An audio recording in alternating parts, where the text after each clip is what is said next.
Hello, and welcome to the Pro Crastinators podcast. It is February 21st, 2021. Hey, the numbers are the same. This is Ben Saint, and Give and Take's here, and Trixie's here. That's true. The numbers are the same. It couldn't be more true. No. It's got to be a good day for witchcraft. That's right. That's also true. If there's all those same numbers in the date. I mean... Well, for me, it's 21/02/2021, so it's mirrored. A palindrome. Sort of 21. No, it's not actually. 02. I found out the name for. Oh God! I this week I found out the name for and then forgot the name for when you have a sentence that has every letter in it. The quick brown fox jumps over the lazy dog. That's the one that they taught me. Pangram. It's a pangram. Ooh. But there's a better one, and I saw someone use it, and I was like, "Holy shit, that's so good." This one is Sphinx of Black Quartz. Judge my vow. What? Well, now I want to write a song called Pangram Bars, where like every bar is a pangram.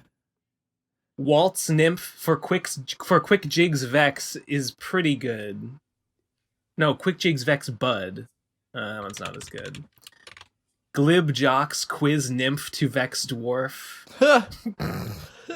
The Sphinx of Black Quartz is obviously the best one. By Jove, my quick study of lexicography won a prize. Wavy, waxy and quivering, Jocks fumble the pizza. Wait, is it like every letter has to be used only once? Waxy and pizza. quivering. Jocks fondle the pizza. Fumble. Jocks fumble the pizza. Fumble the waxy. No, it's not. They don't have to only have the letter once. There are no sentences that have every letter only once. So really, you could have a really long sentence that has every letter like 100 times. Mm-hmm. Yeah. Well, you'd technically have a pangram, I guess. Would there be a word for like a pangram where each letter is used the same number of times? That'd be a challenge. I don't know. Because vowels are so Maybe much call more it a used. pangram banandam. I think the one with only once is called a perfect pangram. So it would be a semi-perfect. It'll be a perfect pangram to the power of something.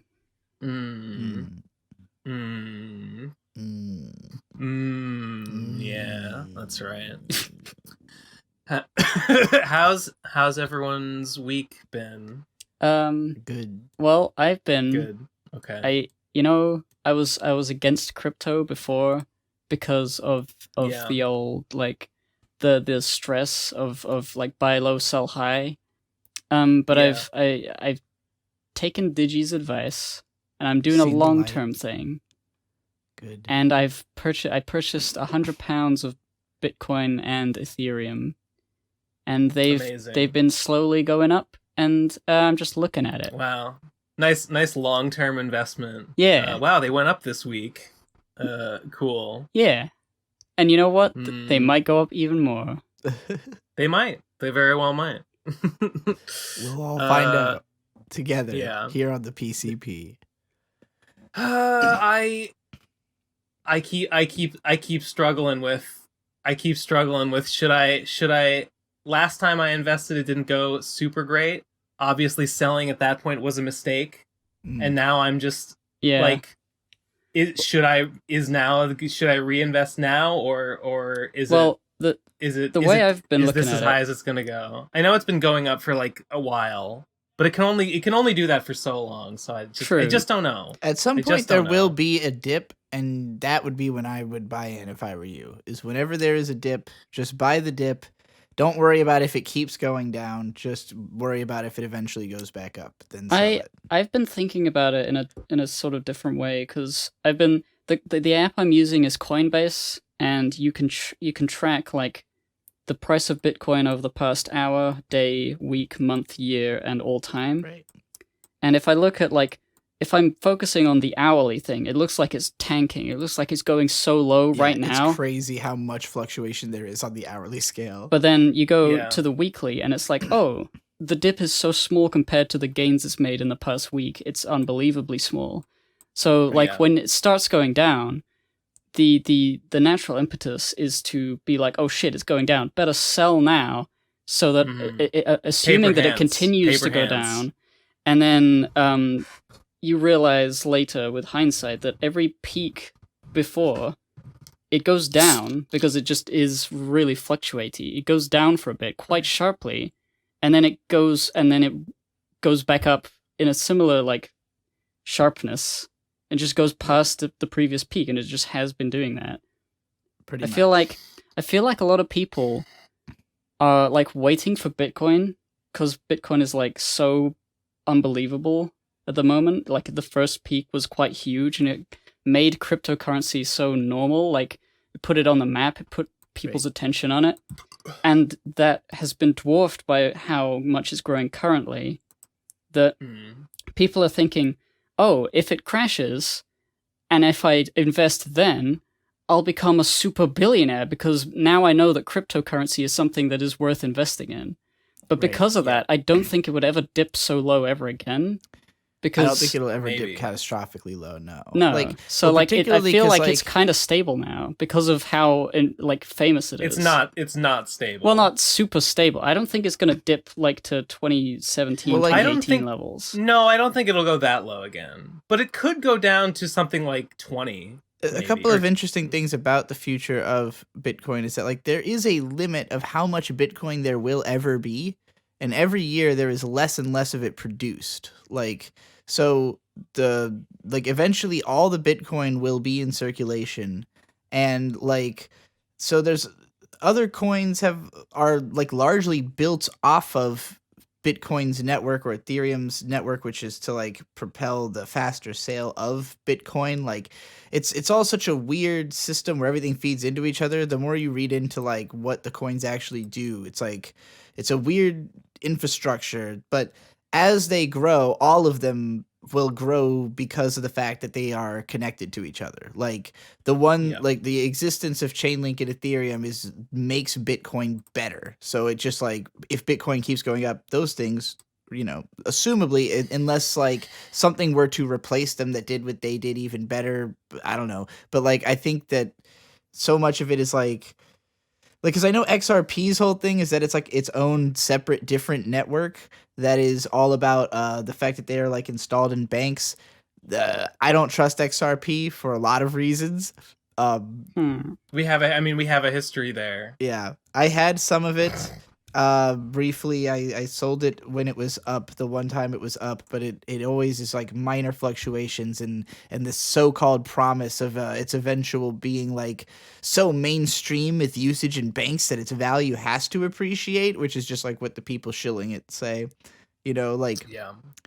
But so when it comes to looking at the hourly stuff, I really think that starts to matter to people when you've got $45,000 invested in something, and if it goes up that hour and then you sell some of it while it's up, you're actually making thousands of dollars, and those little micro dose things actually matter.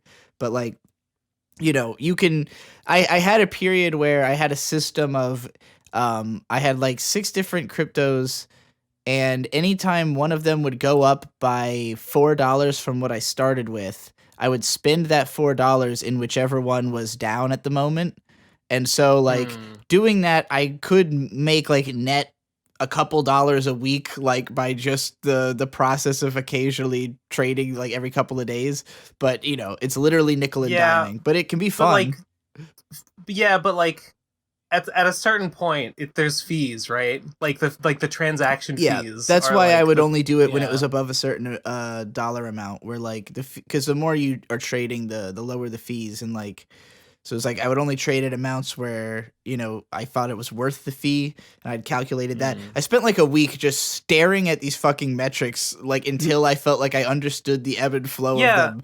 That's what I did. Yeah, that was my week when I was way in. It was terrible. I hated it.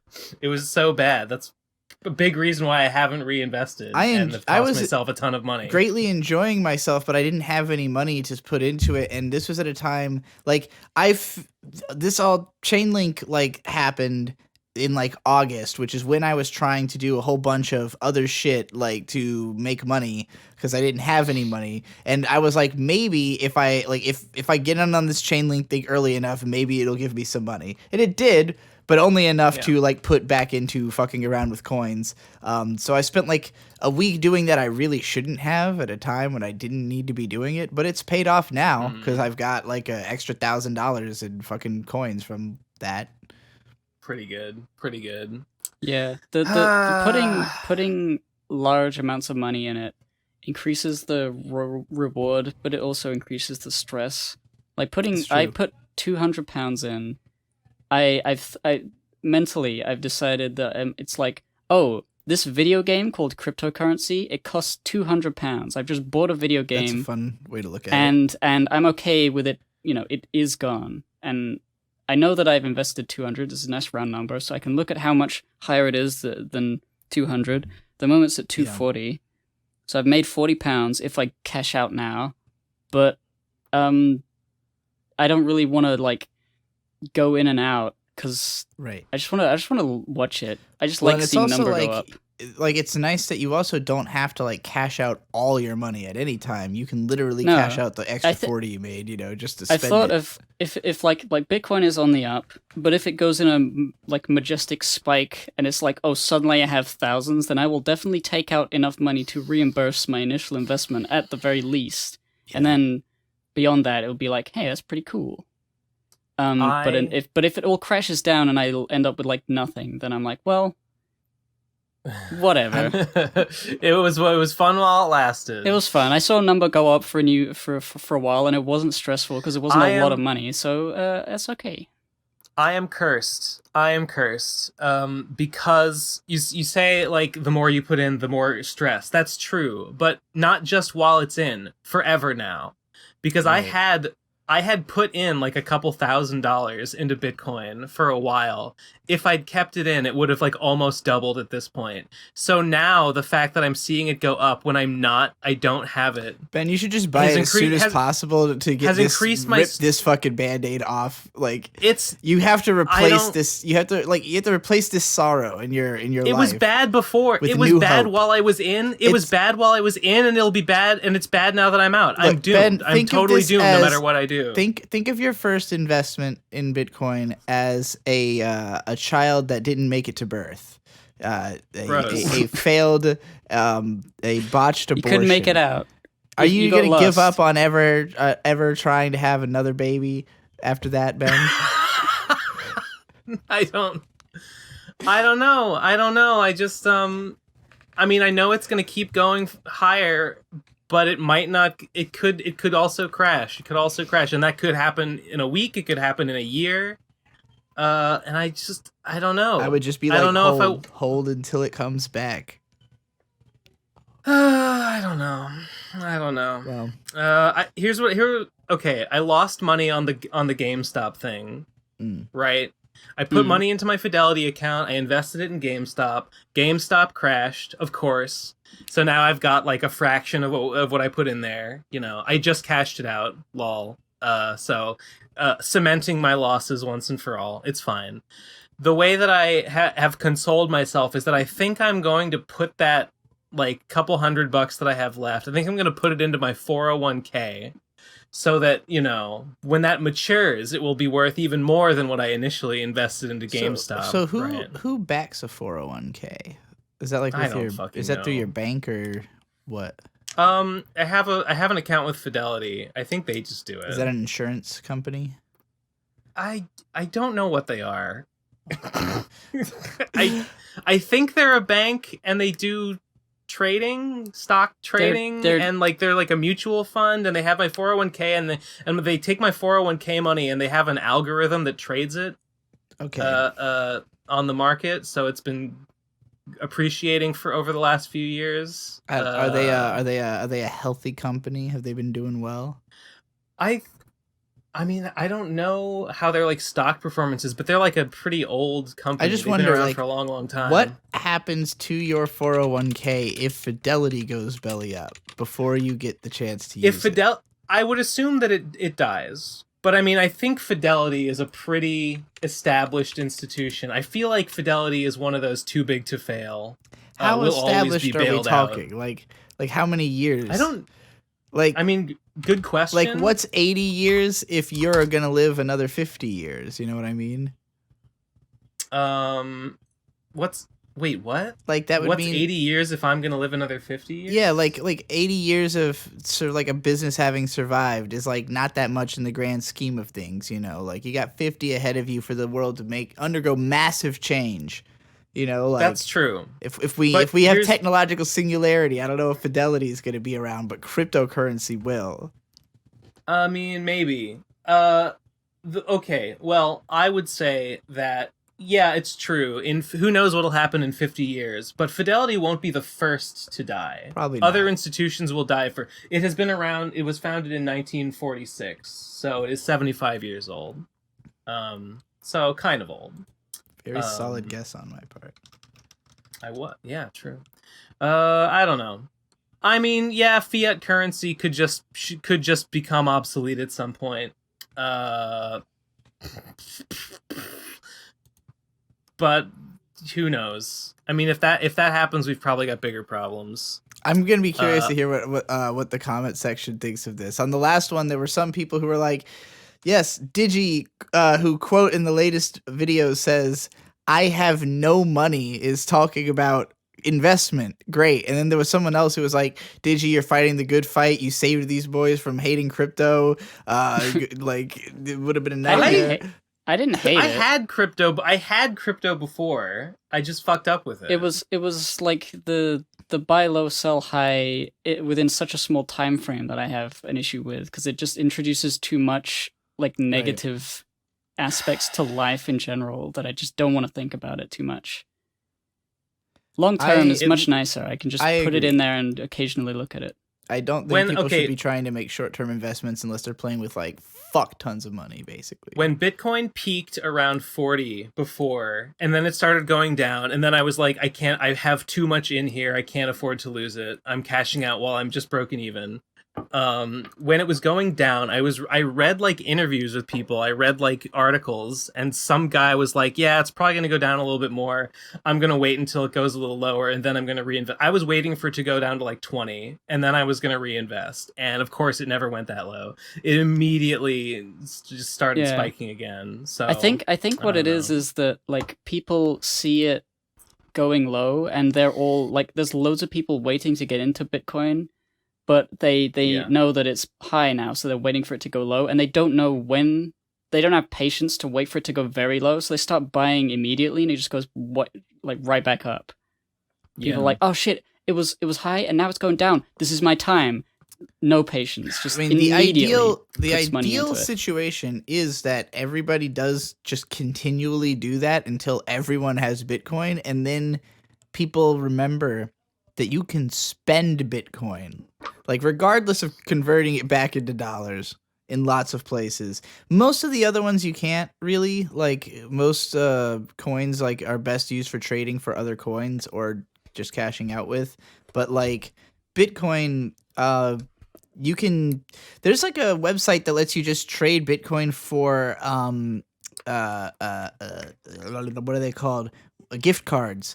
Where like for basically anywhere, so you can just buy a gift card and then go to that store's online store and use that, like sort of a roundabout method. But there's Trixie, do you have like an actual Bitcoin wallet?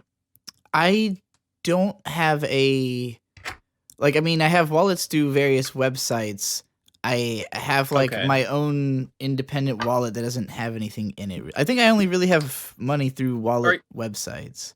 Are you invested So, no. through like Coinbase or Robinhood or something? Yeah, I have a bunch in Coinbase and a bunch in Uphold, which is Uphold is what does all the transactions for basic attention tokens, so that's why I ended up with that as well. I have an Uphold account. Okay, so I mean, you don't actually own the Bitcoin. You're invested in Bitcoin, but you don't actually have Bitcoin to like spend through websites and stuff.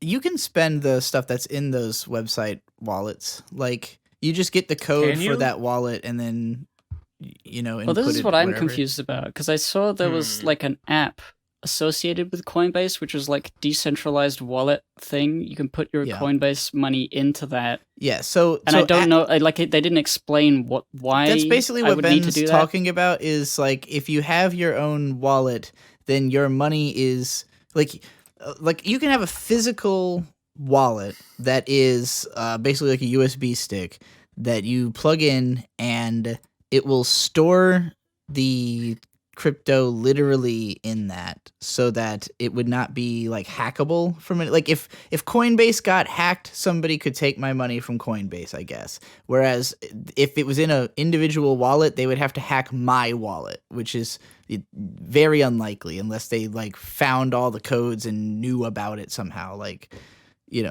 that's basically why.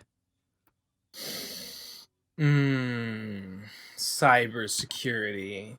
Cyberspace. Hack the system. Hack the mainframe. Don't quote me on that, though. There might be other reasons to have a crypto wallet. I don't have one, so I'm not going to speak with authority on the subject. I downloaded a Dogecoin wallet like when Dogecoin was spiking, and I think it is still syncing to the fucking blockchain.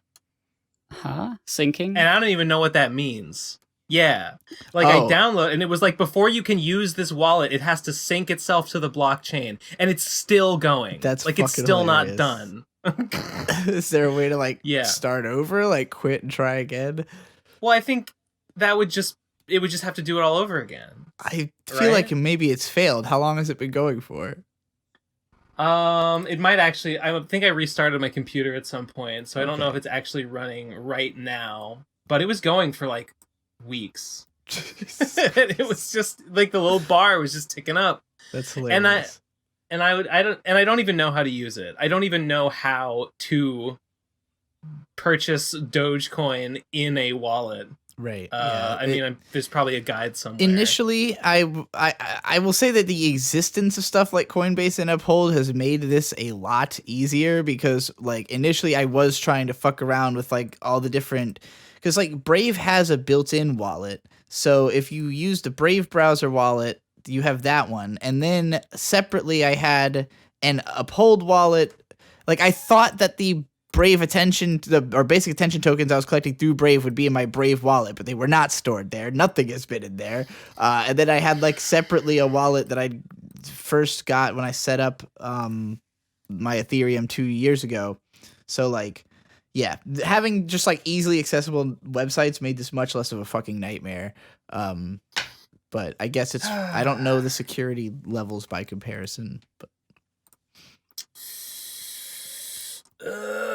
anyway, enough about fucking Bitcoin. This is I hate currency. Bitcoin. Yeah, more like Bitcoin. Yeah, fuck you. What are we at? 58K. Okay, that's cool. All right, that's how many thousands of dollars have I missed out on? No, you can't. You've got to stop thinking like that. I'm gonna fucking kill myself. No. Yes. Probably like $6,000. Probably like $6,000 you missed out on. 6 or 7 grand. Maybe thereabouts. Maybe almost 6, 7, maybe 8, 9, like 10, 5-ish, like maybe 5, 5-ish. 15, 20, 100, 1,000, like 20, 14 point $0. Billions. Oh, if only I had invested a pizza's worth of Bitcoin back in 2003, then I would have $18 billion right now. Ah. Yeah. Oh well. If only I was born in the wrong generation, I would have grown up to be wealthier, probably. True. Yeah. If only I was a boomer, I could have gone to college for $5,000. I could have bought a house for like 2p. gotten a job as an executive bank CEO based on my 3rd grade reading level. I saw that. Yeah. That's sweet. Pretty based. Similar to, I think this really was brought on by the crypto. I was like, number go up. You know what else number go up?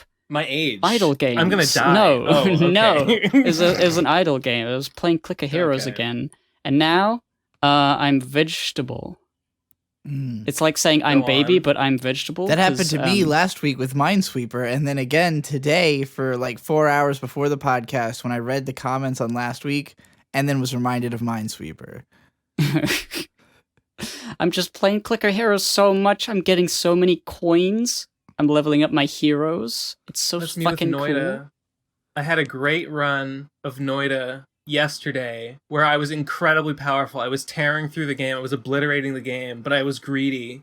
And I needed some mana spells. I needed some mana regeneration spells. That was going to be like, that was going to put me over the edge, make me invincible, the most powerful being. So I knew of a trek. I knew there was a secret zone where you can go to find this magic hourglass, and if you put a substance called teleportation in this hourglass, it will bring you to a secret chamber that has powerful spells in it. And I was like, I could get some really good shit in there.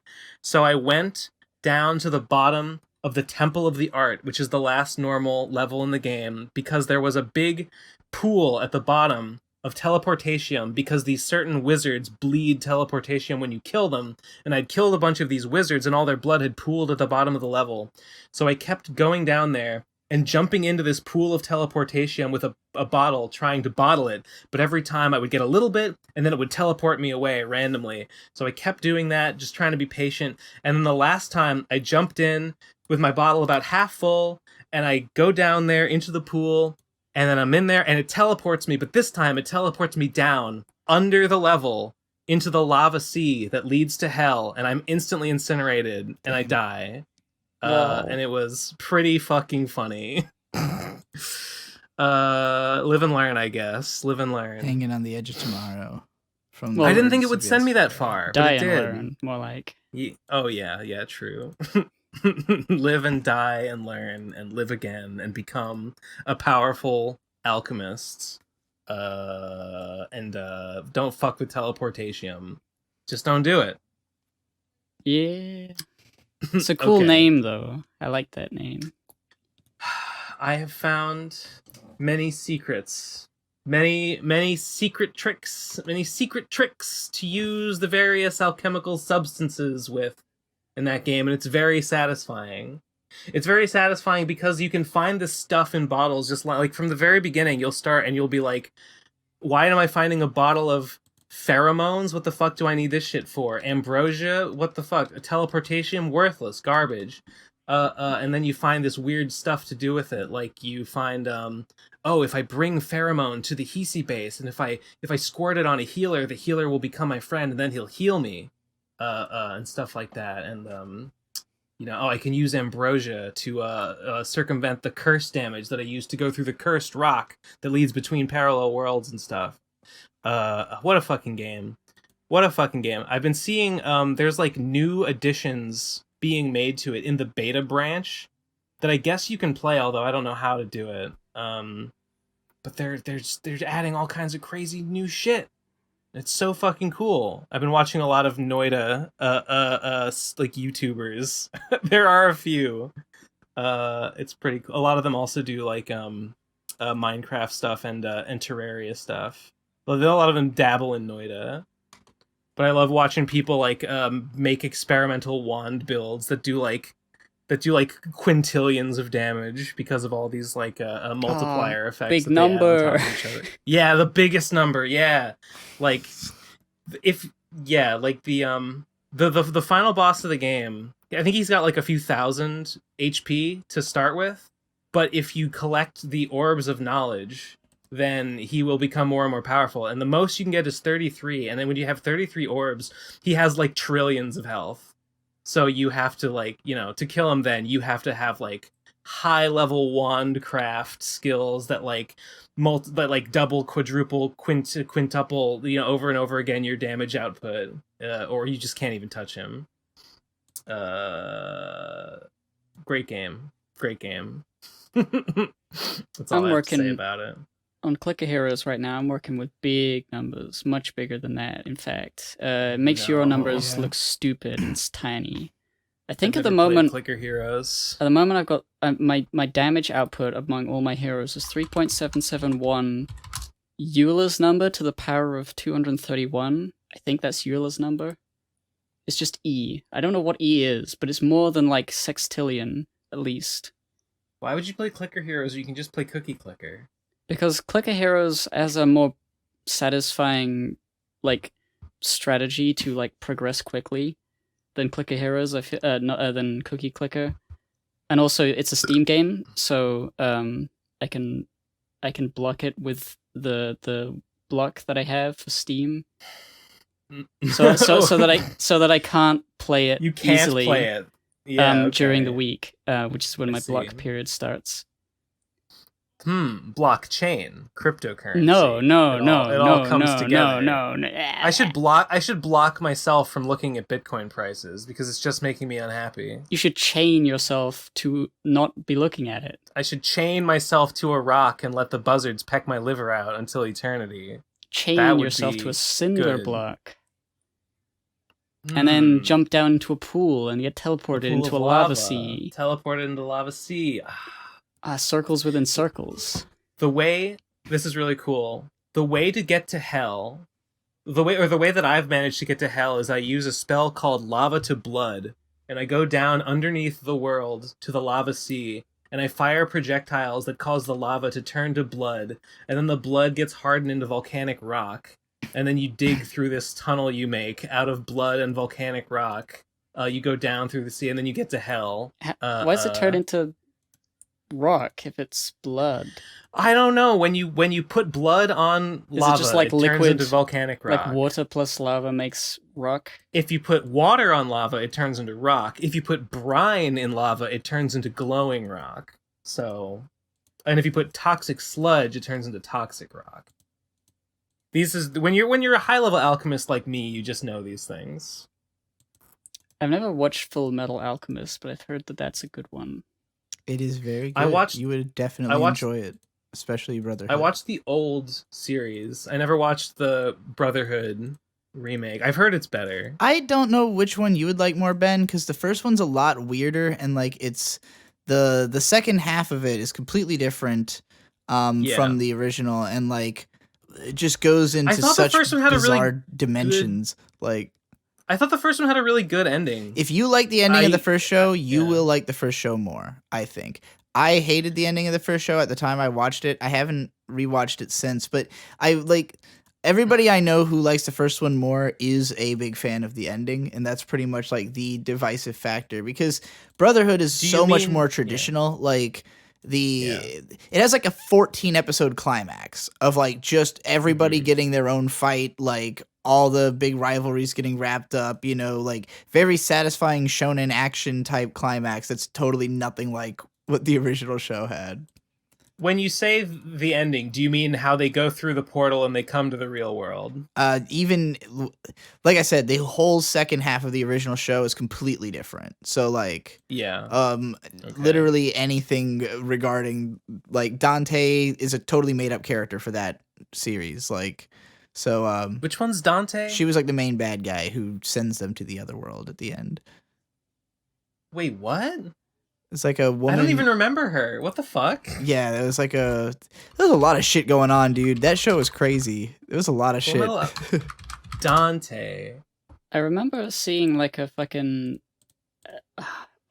She sucks. Oh, she's pointless. I don't like her. There was this video by I think someone who made a pony like analysis of an animation cycle, and he made a Full Metal Alchemist. Like, I know what you're talking about.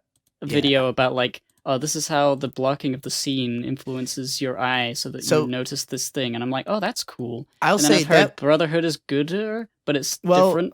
And it doesn't have those scenes. I'm like, I don't know. I kind of like 4x3 shows, just aesthetically. That's kind of the main point of contention between the two, is that the first one is aesthetically superior because like Studio Bones really was trying to like make it a really fleshed out, feeling series. Like there's just way more filler, but the filler is good and it's well animated and like looks nice, and there's a lot of like stuff in the performance that's really good. The original series is pretty tight. Like there's some filler in like the beginning. Mm-hmm. There's a bunch of like side stories, like that one with the guy who makes the puppet of his wife or whatever. Like that's all fine and dandy. And then like about halfway through, like when it starts to be like the wrap up, like second half, it's like all very tight. It's all relevant. The plot just keeps rolling along. Like Brotherhood is much more plot focused right from the start, where like it doesn't have the filler elements, and like there's strengths and weaknesses to it, because I don't want to spoil anything for Hippo, but there's a certain very famous character death that happens like 24 episodes into the original show and only like 12 into Brotherhood, and so like it has way less emotional impact in Brotherhood than it did in the original show, and that's something that people will point to as like, that's like one of the highlight that everyone moments. Right. That's the thing everyone remembers from the original show is but that like, death. There's so much stuff that happens later in Brotherhood that like, Wait, that's actually, pretty much where the stories... two different deaths that could be what you're talking about. Yeah, the stories kind of diverge around what in Brotherhood is like episode 14, 15, and what in the original is like episode 26. But like that's the same amount of story is covered in that time, and then they completely go in different directions. Brotherhood is 65 episodes, so like there's just way more characters, way more factions, way bigger adventure. Like it's more like Avatar: The Last Airbender, like that kind of plot progression, whereas the original show only really 65. Gets like it it's actually, it felt like a lot more at the time, Yeah. 65 was just a more daunting number back then, I guess. Yeah. I mean I watched I've seen half of Legend of the Galactic Heroes, so Oh, really? I haven't seen that much. I wanted to finish it. It was really good. Like the climax there's like a climax halfway through that's really good, and I was like, whoa, what a development. I didn't see that coming. And then I meant to keep going, and I just never did. It's a hard one to keep up with because there's so much you gotta like keep inside your brain as you go. Yeah, and like keep track of. I was engaged. I was engaged the whole time. I really I wanted to keep going. I think that'd be a good show for that. Yeah, it's good. It's a pretty good one. It's a pretty good show. Is Legend of the Galactic Heroes the one with the man with the hair, and he's like, I'm from the 70s, like that guy? That's the one. I don't know. And he's got an eye patch and a jacket, and he's like, you're thinking of Captain Harlock. Oh. Yeah. Legend of Galactic Heroes is like the most super serious space war story ever. It's like it's like everyone refers to each other with like extensive honorifics and shit. Like it's a little bit like seen Game of Thrones in space. Game of Thrones is a really good comparison. Is it similar in any way to Space Runaway Ideon? I finished probably a lot less wacky than Ideon. Like it's like I said, it's very straight laced. It's very like prim and proper. I posted a shot. Pride and Prejudice and anime. Like narratively, it is pretty much just like Game of Thrones in terms of like being like the kinds of plot developments that happen. I think episodes that are dedicated to the very political first maneuvering. Episode, and I was like, okay, whatever. And there's a lot of political maneuvering, and there's a lot of like military strategy. Like, this army was like, routed from behind with a sneak attack, like pincer attack from the other guys, and but then a third faction intervened, and we use this method to circumvent it, and it's cool, man. It's heavily based in history. It's like it's meant to be like a historical record of this battle that actually happens, but like in the record future. Of Lodos War, if you will. It is kind of similar to Record of Lodos War in that way. Wait, I've seen like, wasn't there 2 Record of Lodos War? I think I've seen like the second one that was like shorter and was only like 6 episodes and was just like some like really generic like fantasy, like there's an elf and a wizard and a warrior that go into a dungeon. It's total there's like one half of it is just, or I guess one of them, because I saw it as like, I think there are 2 6-episode OVAs that were compiled into like one 12-episode release in America. And I do remember like the first half just being like completely fucking boring and generic, and the second half being like political and kind of interesting. But like it was cramming a lot into a little bit of space, so it's not like super. When I was a kid, and I went to that summer camp program where I got to play D&D, my D&D counselor showed us all like one day of like 1 week of the program, he like made us watch Record of Lodoss War as an example of like, here is an example of all these different like characters in a party, like, you know, contributing their unique abilities to like beat the adventure. And then he made us watch the sword fight scene from Princess Bride as an example of like, combat in an RPG isn't just about rolling dice, you know, it's an opportunity to, you know, like express your character's personality and whatever. That guy was such a fucking nerd. Yeah, that sounds like the nerdiest but also most adorable thing I've ever heard in my life. Yeah. He had the rule. He had the rule that I think more people should play with, where if you ask if you can do something, you automatically do it. Cuz he like couldn't stand characters being like, "Oh, he's like, oh, I come to a hole and there's like there's a cliff, right? There's a gap in the floor. Oh, can I jump over it?" He would be like, "Okay, roll the dice. You attempt to jump over it." And he would make you follow through on it, because, you know, that question is answered with the roll of the dice and with your stats, and you should just kind of you wouldn't know that. Like, it's not, you shouldn't be able to ask the DM and get an answer. So it's like, fuck you, I'll punish you every time you try to like metagame like that. That's sort of like breaks the flow and the immersion. Like if your character is thinking, can I jump that? They might like I don't know. This is one of the reasons why I fell out of love with D&D, and I don't really like it as much as I used to, because kind of everybody plays like that. Everybody plays wrong. Everybody is always like to the DM like, can I make a spot check? Can I make a spot check to see anything hidden? It's like, shut up. You're an imbecile. You're a moron. I hate you. You say, I look around the room, what do I see? And then if there's anything to see, or maybe even if there's not, the DM should say, make a spot check, and then you roll a spot check, because the DM told you to, not because you're like, I have 4 ranks in investigation. DM, can I please make an investigation check to perhaps find any clues to the mystery we are attempting to solve? Shut up, die. You shouldn't be playing this game, you're stupid. Yeah, that's sort of playing it like a single player video Everybody game. plays it like that. Everybody plays it fucking wrong. Well, I mean, that's what happens when anything catches on and becomes mainstream, you know, is people are gonna fucking just engage in a completely wrong way, because they probably get something out of it, but it's just so much less rich and pure, you know, than what the chosen few with the wise intelligence are experiencing. Thank you. Yes, that's me. People who play the video games, I imagine they play them and then they get used to the experience, and then they're not so much immersed in the world and the story so much as they are invested in gaining the points. That's a good way of putting it. Yeah. And getting through to the next part without being killed. And that's how they understand that's the appeal D&D. for some people. I understand that that's the appeal for some people, and like, I guess it's not wrong if you feel that way. But I mean, a lot of people would argue that's even the problem with modern video games. Like, Ben, you don't like that in games. You actually would rather they be more like DMs for you, right? Like, I feel like the games you play are closer to DMing an experience for you than like purely guiding you through it, the way most gamers are used to now.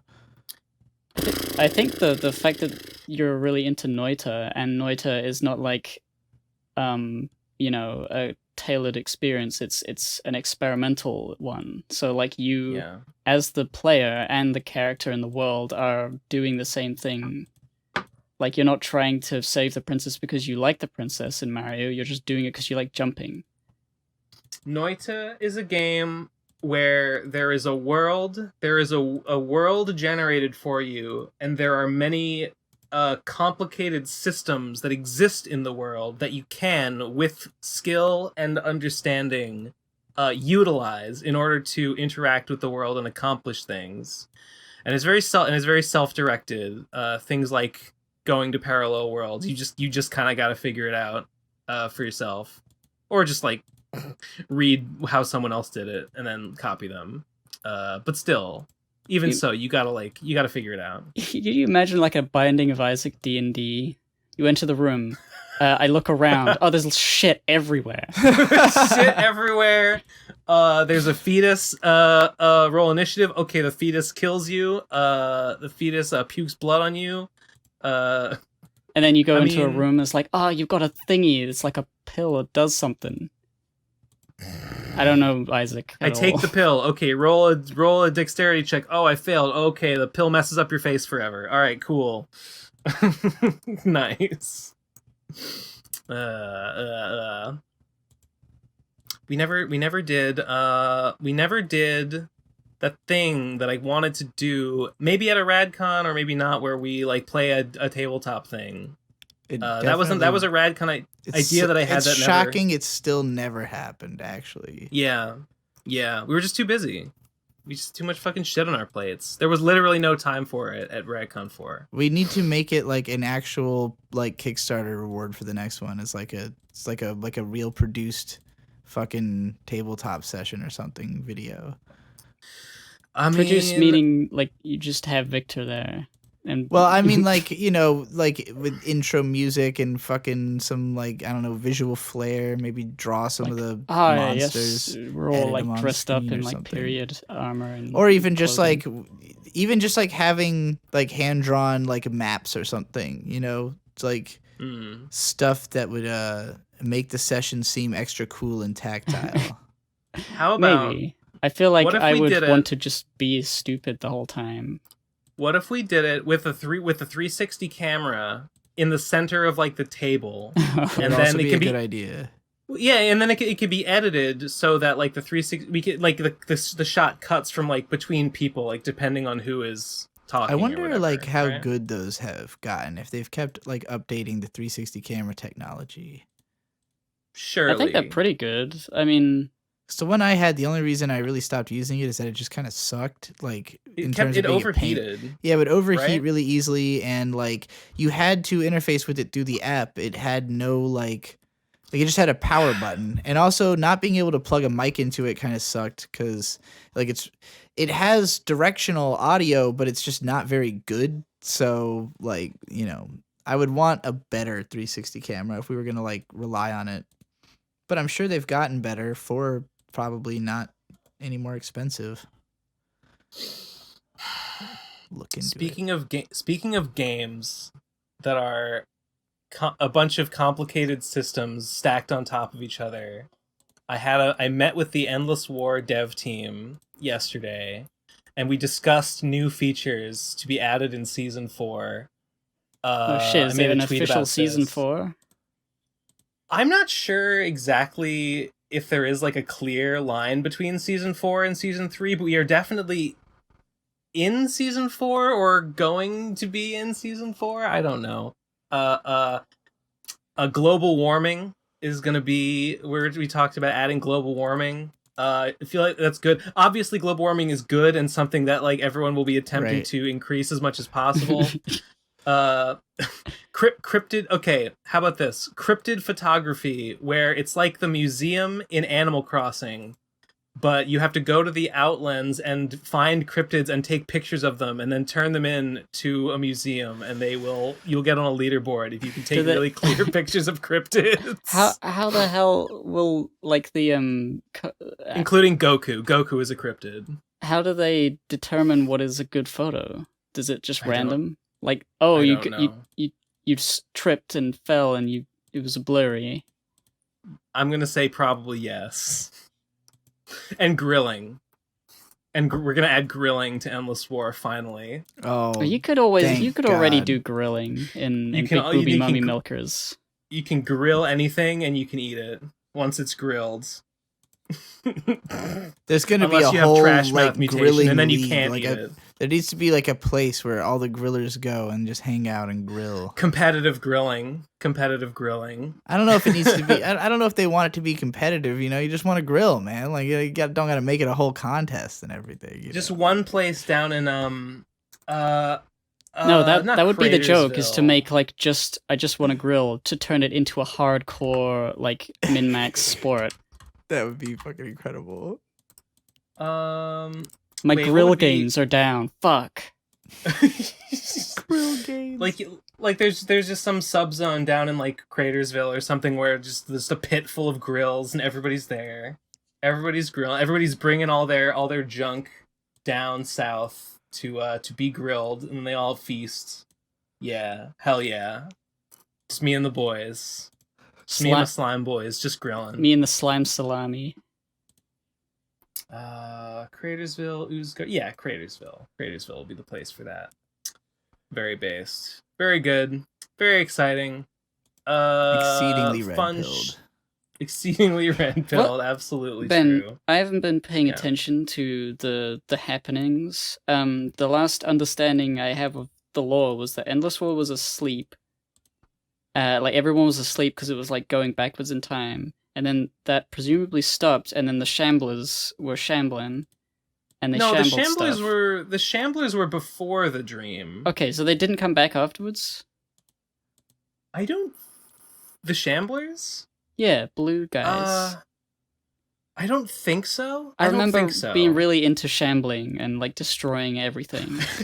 I think everyone hated the Shamblers because they like, and this was kind of deleted the functionality of the game. Yes, it was really funny. Yeah, the existence, you just ruin the game and make things not work anymore, and it worked perfectly. I don't think they came back, although I could be wrong. But I mean, people still shamble, of course, because now shambling is an institution. It was just such a high stakes time, because there are people who enjoy playing the game, and then there is me, who never really was into the game, but now that there's a way to ruin it for other people, I was so into it. And there was a time when I would like hide on the train, and the train would like move from station to station. People couldn't find me to kill me, and that's how I would stay safe, because Shamblers, they didn't have like a base. So if a Shambler just stood still for too long, somebody just killed them. But if I was on the train, they had to catch the train I was on. They never could. I hated the Shamblers because I would go into New Los Angeles City, and I would try to go to a cafe and create zines of Slime and Punishment. And every time I would go, and just the cafe would have been shambled, and like I couldn't use it anymore, and I would just have to wait until somebody fixed it, which sometimes took a while. So it really held up production on my zines for the zine store. So I think I put a bunch of the Lord of Ghosts comics in that zine thing. Like you could purchase the comic with slime. Or Podrins or something, and then you could it would link to an Imager file. I know that I bought a copy of The Gamer and the Bear for my personal collection. That's written by Gun Girl. Written by Gun Girl. It's so stupid. A classic children's tale. Zines were so good. Who even did that? Who added zines? Some fucking genius. I don't know. Some genius. Thank you wherever you are. Well, so that was fun. I want to publish zines and rage against machines. Yeah. Is that Flagpole Sitta? That it is. Yeah. I know that because of Todd in the Shadows. It's a good song. I mean, I'd heard the song, obviously. I didn't know what it was called. Did he have a one-hit Wonderland on that? Because I haven't seen it. He did. Amazing. He did. I'll have to check that out. Yeah. I was just thinking, did gun nuts get annoyed that zines was used because they have magazines and they also say zines, but they probably say mags instead. I know people that say zines, and I hate them. Also, That's are what more I said fucking forever. gun zines than any other kind of zine. There's more gun mags than gun zines. I mean, I know. I understand that if you see the word, it's spelled Zines, and it looks like Zines. Unless Like you Vine. understand. Do it for the Zine. Unless you understand that it is a shortening of magazine, in which case it's obviously zine. It's obviously zine. Foolish people. What if you made a Make America Great Again zine? Go on. A magazine. Oh, oh, how? Of course. Well done. Of course. Thank you. Well, I would make $1 million, so I guess I should get on that. Well, now that Trump's out, the MAGAs are a subculture again. So now they have to go to like small indie presses. they have to make zines. That's hilarious.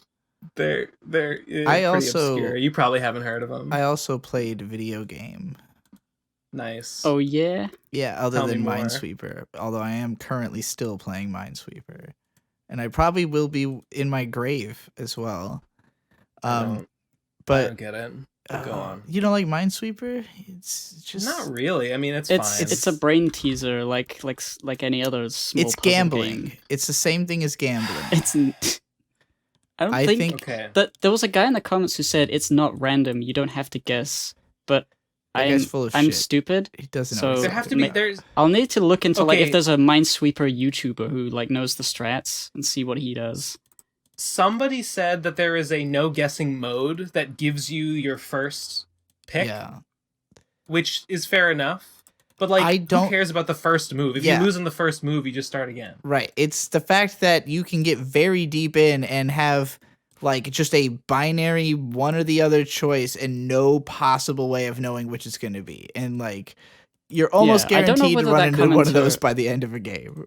I don't know whether that commenter meant that you can figure it out no matter what if you think big brainily. Maybe it's not that's that. True. There's always Minesweeper is an easy game. Guessing. Like in terms it's all of educated guessing, but there's still guessing. There's still randomness to it, no matter what you do. Like if it was just like follow the logic, the game would be very easy to win. Like it's only hard to win because you almost always have to guess at some point. Like, and I usually try to just get to that point as quickly as possible by just like backing into the corners and like you know. Okay. I went to no guessing mode and it gave me this. It told me which one to click on it. I clicked on it and this is the result. And like, okay, looking at this, I can tell that the best course of action for me is to click something adjacent to that one in the bottom right corner because there are 5 adjacent squares to it and I know that only one of them has a bomb in it. So that's a 4 out of 5 chance of success. That's the best odds I have, but it's still a 4 and 5. That's literally the odds of using Stone Edge in Pokemon, and everyone knows that Stone Edge always misses. Focus Blast always misses, so I'm guaranteed to lose. Okay, I'm looking into it, and it worked. I think it might actually be like impossible to always win. Perfectly. It is impossible to always win. I know. I've played that's why I don't like it. Thousands of games of Minesweeper. I don't see that as inherent. Like it doesn't ruin the game. It makes it a different negative. It just makes it gambling. Negative. Like I really do treat it as like I get really excited if I win, but I never feel like I won necessarily because I'm so good at it. I feel like I won because I had a possible solution. You know. I'm playing on hard mode right now, and you know what? It's pretty fucking hard. Craig! See, this is... Craig left the call. Why? Why, Craig? Why? Like, my go-to puzzle brain teaser game, aside from Sudoku, which is perfect, is Picross. I've said this before. But this is the sort of size of the graph that I'm using. I started a new game like a few hours ago. This is I really like the deduction stuff. I guess I'm repeating myself from a few episodes ago, but like Minesweeper having so much random chance is like it puts it in a different genre of like pastime. Like the gambling aspect is so antithetical to what I get out of these sorts of puzzle games. This just looks like Sudoku, but with the numbers on the outside instead of the inside. It's I kind mean, of. the way I play Minesweeper is just a reflexive game. Like, I am not putting any thought whatsoever. Oh, I It's love putting just thought. like pure pound through. It's like big brain Wojak. I hate Craig so much. He's fucking around right now, and he is going to get a pay cut. For those who don't know, Craig is a real human being that we kill every day. We abuse him. We tell him that he sucks. Craig is Eleazar's real name. Doxed. We hate him. Craig is the voice recording bot who is just a piece of shit and doesn't fucking work. We all record our audio anyway, so whatever.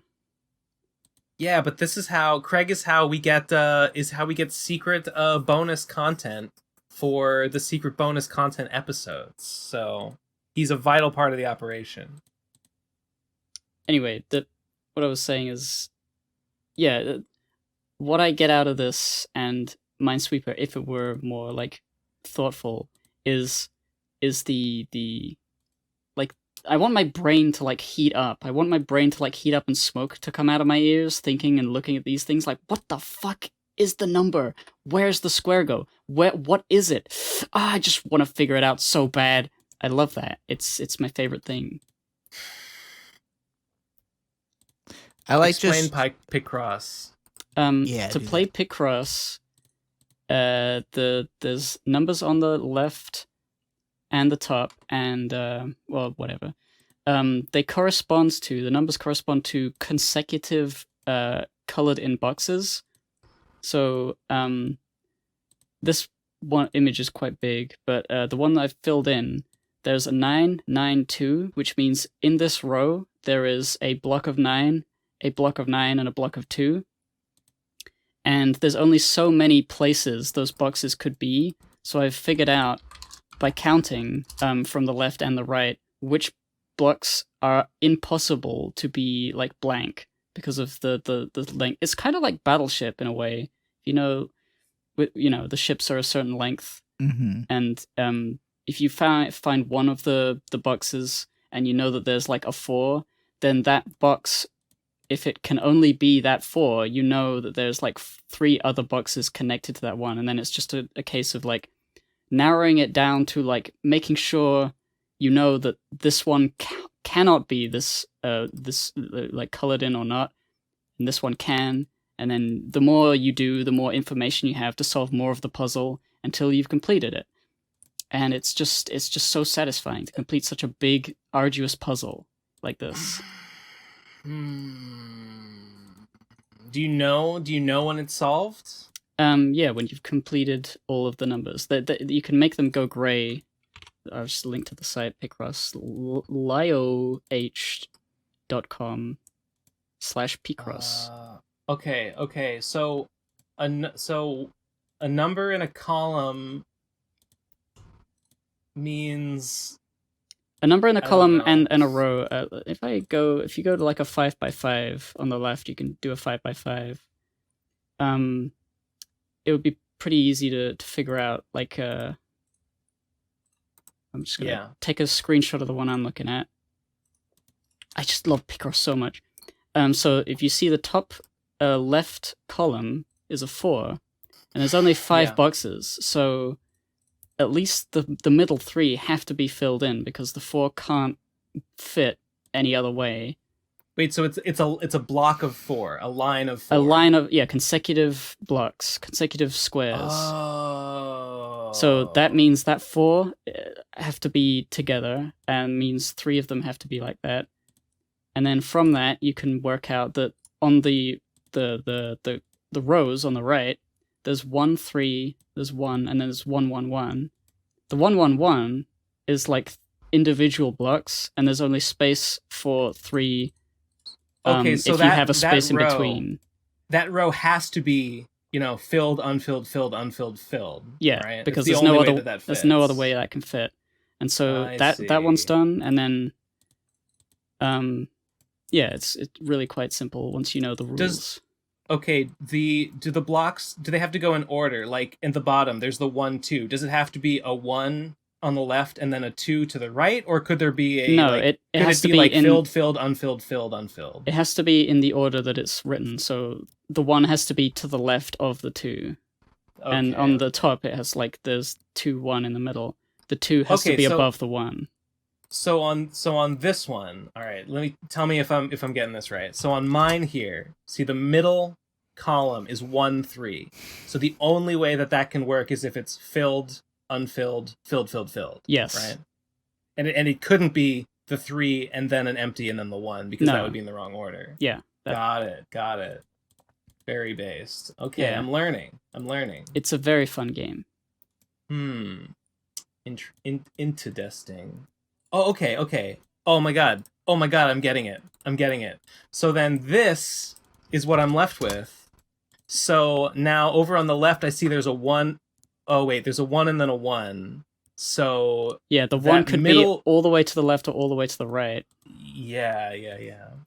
But it can't. But you know that it can't be next to, the ones that you've already drawn, because that would make it a 2, which is impossible. So now you know where the gaps. If you right click, that like blanks out the space, so you can keep track of where a block cannot be.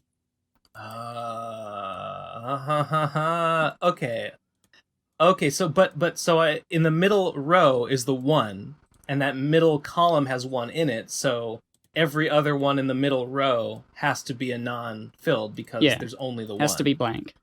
Holy shit, I get it. So fucking good. So fucking base. I love thinking. It's my favorite pastime, but not when it comes to anything important. No. Very exciting. Oh, I'm filling him in. I'm gonna win. I'm gonna fucking win this video game. I'm excited to learn about this game after I finish beating my head against the wall of Minesweeper. You will appreciate this. I mean, you do need to think a little bit more if it is not a mindless game. Because if you make a mistake, your mistakes are tallied, and that's bad, because if you complete the thing without making a single mistake, on this website at least, you get a rainbow pattern. But if you even have one mistake, if you click thoughtlessly and you make a mistake, it goes like black and white. So you complete it, you can complete it, but you won't get the funny rainbow, and that's where all the true epic gamers strive for. I got the rainbow. I clicked thoughtlessly, and I thought I had fucked it up, but it didn't go black and white. So I just kind of got lucky there. Yeah. That my fuck up ended up working out for me. Hooray! I've been progressively getting larger and larger grid sizes. On the left, there's like you can choose. I would like try to get through one of them without making a mistake, and then moving up to the next grid size, making it more difficult for myself. At the moment, I'm on 25 by 25, and I haven't successfully done that one yet. On the bigger sizes, it's I see it's like split into like blocks of 5. Those don't matter though, right? No, those are just for visual clarity. Yeah. Okay. Just checking. I've been considering what is the appeal of Minesweeper to me, and I think it's basically like Valhalla. It's like just keep coming back to battle. You die over and over again. It's not really about winning or losing so much as just continuing to run back into the fight, you know? And screaming. I get knocked down, but I get Minesweeped again. I'm never gonna get I've got Minesweeped. like Viking metal music playing in my head, and you're like, I get knocked down. But no, yes, it's absolutely accurate. Yeah. So, but Vikings didn't have mines. That was a thing that was invented later. That's true. Now, our listeners have learned how to play Picross and never to play Minesweeper. Post your Picrosses in the comments. Unless you have a gambling addiction and you don't want to spend any more money on it, then this is a healthy alternative. If you have a gambling addiction, you might as well just invest in Bitcoin. Yeah. Try all of these things. Are you team Crypto, team Picross, or team Minesweeper? The three. Or Team Noida. No, not Noida. No. Okay. These are all basically the same thing when you really boil it down. They're all just ways of feeling good. Except for these moments I get to in Minesweeper when I'm staring at it and there doesn't seem to be any clear path forward, and I know I have to make a guess, and I just seethe with so much anger. Oh, I made an okay guess. Will I live one more click? Yes, okay, I'm safe. I'm safe. Yeah. It's like the scene in every movie where there's a bomb and they're trying to it literally is. It's like, is the red one? There's 17 different red wires. Which one do I cut? I don't know. Click. And in my brain, the threat level is the same as though my life was about to end every single time. Like,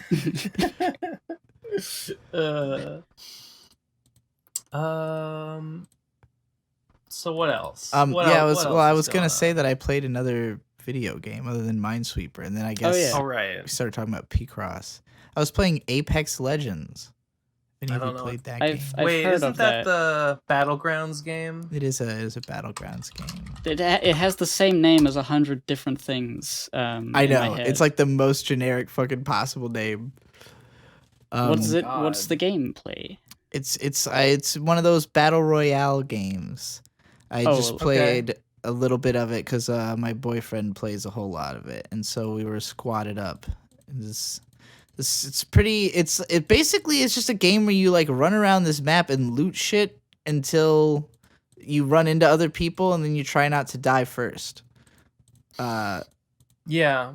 And if you're lucky, you might kill somebody. Is it team-based? Squads or is it of 3. Okay. It's 3-man squads, and there's like 50 of them per match. Or something. The way I think of those games is like Overwatch, League of Legends, with all of the purchasing of stuff and getting random loot on the map, but also fighting to stay alive. And I hate League of Legends and all of those MOBA stuff. So Fortnite has always been like, I don't want to get into that. The upside it has on League is that it's way faster. Fortnite seems cooler than League of Legends. Well, yes, but it's the random luck of like finding the cool loot before someone else does, and then also the stress of being good at shooting. The funny thing is, so we've been playing where like there's 50 people in a match, and there's like a plane that flies over the island, and you can choose when to drop. And every match I've played, like at least half of the people will drop immediately. Like the second they get over the island, they all drop, and then they all just start wiping each other out.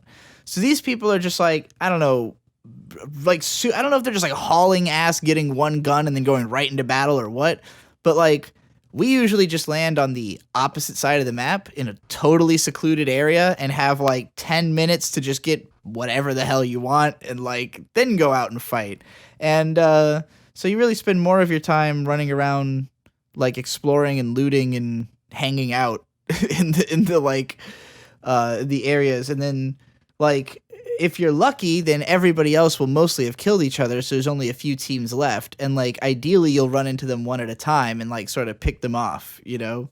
But the ring closes as the match goes on, so like you're forced into closer and closer proximity. Eventually, there's nowhere to run or hide, but usually you just get found and killed pretty quick.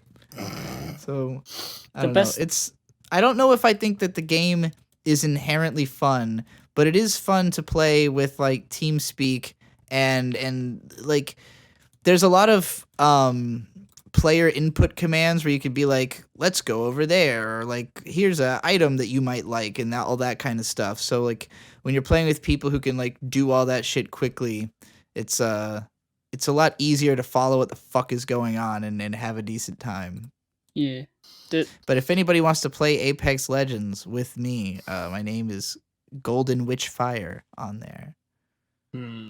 That's to our audience. I'm gonna stick to the thinking man's game. Yeah, I know we've got to have some people in the crowd who play Apex. So how long does it take if you die early for you to wait around to play again? It'll probably be like a minute or two between matches, but like you'd have to really, like I said, like a lot of people do die really quick, but that's because they jump right into the fray at the start of the match. Like I have not had a match that lasted less than like 5 minutes if I was like, actively trying to gear up before going into the battle.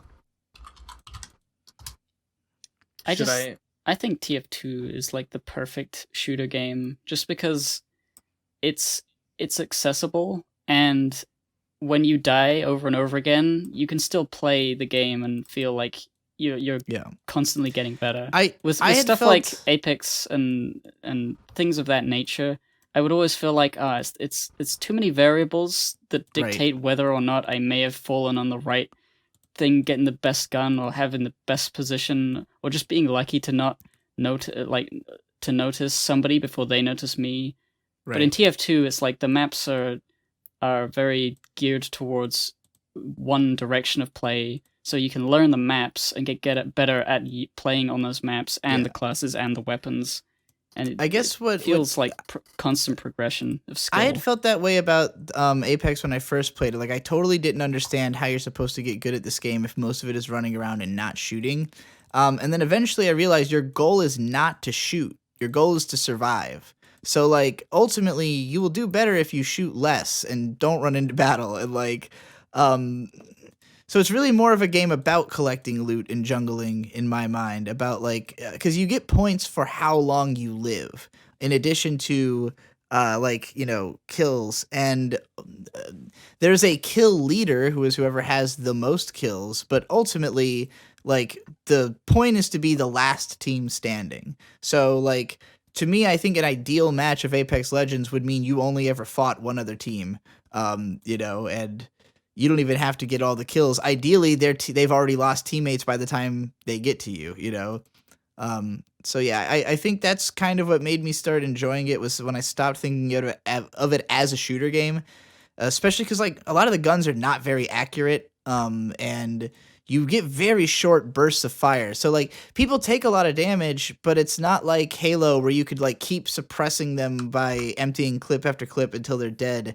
It's like you really have to have people on their ass, because if you're in a one-on-one firefight, it's usually not a very ideal scenario. Like, I just don't think the game is, like, it's not a game where you're trying to get headshots on your opponent, basically, is what I'm trying to say. But I love headshots. I know. I know. We know. Sniper's a good job, man. All right. I jumped in. I'm playing Noita. I'm in the ice caves. Nice. I'm in the ice caves. I'm killing Hisi. It's Hisi? Good. All's right. What Hisi? Yeah. Hisi is the game's based on, like, Finnish mythology, and I guess Hisi are, like, goblins. They're, like, Finnish goblins or, like, spirits or something. And in Noida, they're, like, these high-tech, like, blue people that have, like, an underground, like, Arctic base. And they've got, like, magic machines that, like, drill for gold and, like, can repair. They have, like, an anvil that you can throw broken wands onto, and it repairs them into working wands. And they've all got, like, HVAC suits on and grenade launchers. Very cool. Very good stuff. That's all I have to say about that. I'm on fire. Okay. I'm getting pincered. It's a pincer attack. They planned it all out. Hey, Ben, have you played Rain World at all? Oh, that's no, but I saw the Matthew Matosis video about it. That's like a platformer where you're a little monkey thing. Little rabbit monkey something or other that squishes through pipes. Yeah, am I remembering like it? that. Yeah. It looked I just think Noita sounds like what my impression of that game is like, to some degree. Noita is a powerful game for powerful people. Oh my god. Glowing Lance. I found Glowing Lance. Yes. Oh my god. This is a game changer. Well, that's gonna just tear right through. That's gonna tear right through all kinds of metals. Ben, why are you not streaming right now? Yeah, people have asked me, like, why don't I, if I'm playing all this Noita, why don't I stream it? And sometimes I think I should, but I kind of just like I don't know. Just getting to play a video game and not Just have getting to to like play. fucking do a Yeah, whole thing about it. there would be. It would be It would streaming soil the game the experience, probably. I, It would take well, your baby away. it would change it. Oh. I would stream Noita potentially, but I wouldn't want to like only play Noita on stream because I like the. I mean, I'll give you an example. When I was on that run that ended in the lava, I spent a long time, like after I beat the last level, I spent a long time using luminous drills to like bore a like vertical shaft between the different temples so that I could easily travel between them. And then I used the drill to like carve out rows in the temples so that I could store all my different spells and spell modifiers in almost like bookshelves, like a library of them. And that took me like several hours, and I feel like that would not be riveting gameplay for a stream. Like if I was streaming, I think I wouldn't do that because it would be really boring to watch. But that's how I like to play. So yeah, different experience. I guess it depends on how understanding the audience is of the nature of the game and what they want to see from it. Like I'm sure there is an audience who does want to watch you bore a tunnel for 4 hours, but it might not be all of them. Yeah, I mean, yeah, people. There probably are some people who would find it satisfying to watch me like lay out like all my modifier spells, lay them out in a row, and then put my spells underneath them, and you know, make a section over here, and like create a little library. I mean, yeah, but you know, when I'm streaming, I feel a compulsion to keep the energy up. I feel the compulsion to like be entertaining, to keep things moving along. And I feel like I wouldn't do that in those circumstances. So different. If I was streaming, I would probably try to go for like really fast wins, which is not how I normally play. I'm very methodical, very meticulous, and I take forever because I want to like search very thoroughly and find everything. It would affect my play style, is what I'm saying. I like Right, streaming when it's a game that I'm very familiar with, so that it's almost like I enjoy the feeling of streaming with people in chat and talking and you know, joking around. And if I didn't feel like having that experience, I wouldn't do it. But occasionally there's a game that's just sort of, it's easy to play, and I like having people watch. I do think that there is something there because, like, on the one hand, I wouldn't do that other thing that I described, but on the other hand, it would be fun for me to, like, explain, like, why am I carrying this pheromone potion around? Aha, well, I'll tell you, you'll see why later, and then I get to the Hisi base, and I'm like, okay, now's the time, I'm gonna find out why, and then I find the healer, and I'm like, check this out, guys, and I squirt him with the pheromone, and he starts healing me, and then the chat goes, oh, pog. You know, there's an appeal there. Yeah. Only now you already experienced it. Yeah. I spoiled it. Yeah, it's too late now. Nah, people will play into it even if they know it's coming. Yeah. People like pogging in chat. I know I do. This is why I've changed my whole thing. Now I always seek out pheromone. In real life. I discovered that. Yes, in real life, and I'm always squirting it on people that I think have value will have value to me. Based. I haven't streamed in like almost I've streamed on RFCK. I haven't streamed on my channel in like almost a year. Actually, I had a dream about streaming last night. I had a dream. Yeah, I had a dream where I streamed and the chat was nice and I was nice to them and it was nice. Wow. That was the dream. That literally was the whole dream. Stream. It was a dreamy stream dream.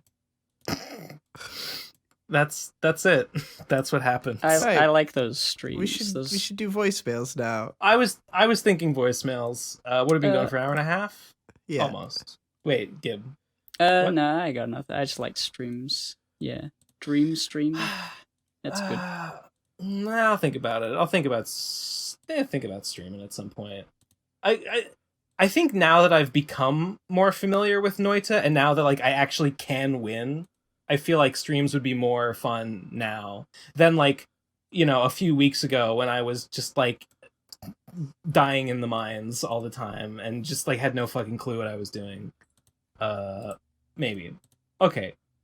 So the first voicemail is called, oh, this one's good. The first voicemail is called Hi Ben. So you guys ready? Mm-hmm. All right. 3, 2, 1, go. Hi Ben. It's me. Tommy J. Turn What? your fucking TV off first. Since we last spoke, I've It's Tommy been J. involuntarily committed. And now I'm on quite a bit of Thorazine. Days. I know we can't be together. but I still miss what we had. No hard feelings, huh? We had some good times together, you and I. I is this actually Tommy J? I can't tell. Oh, it's smoke break time. I don't think so. I guess I better go.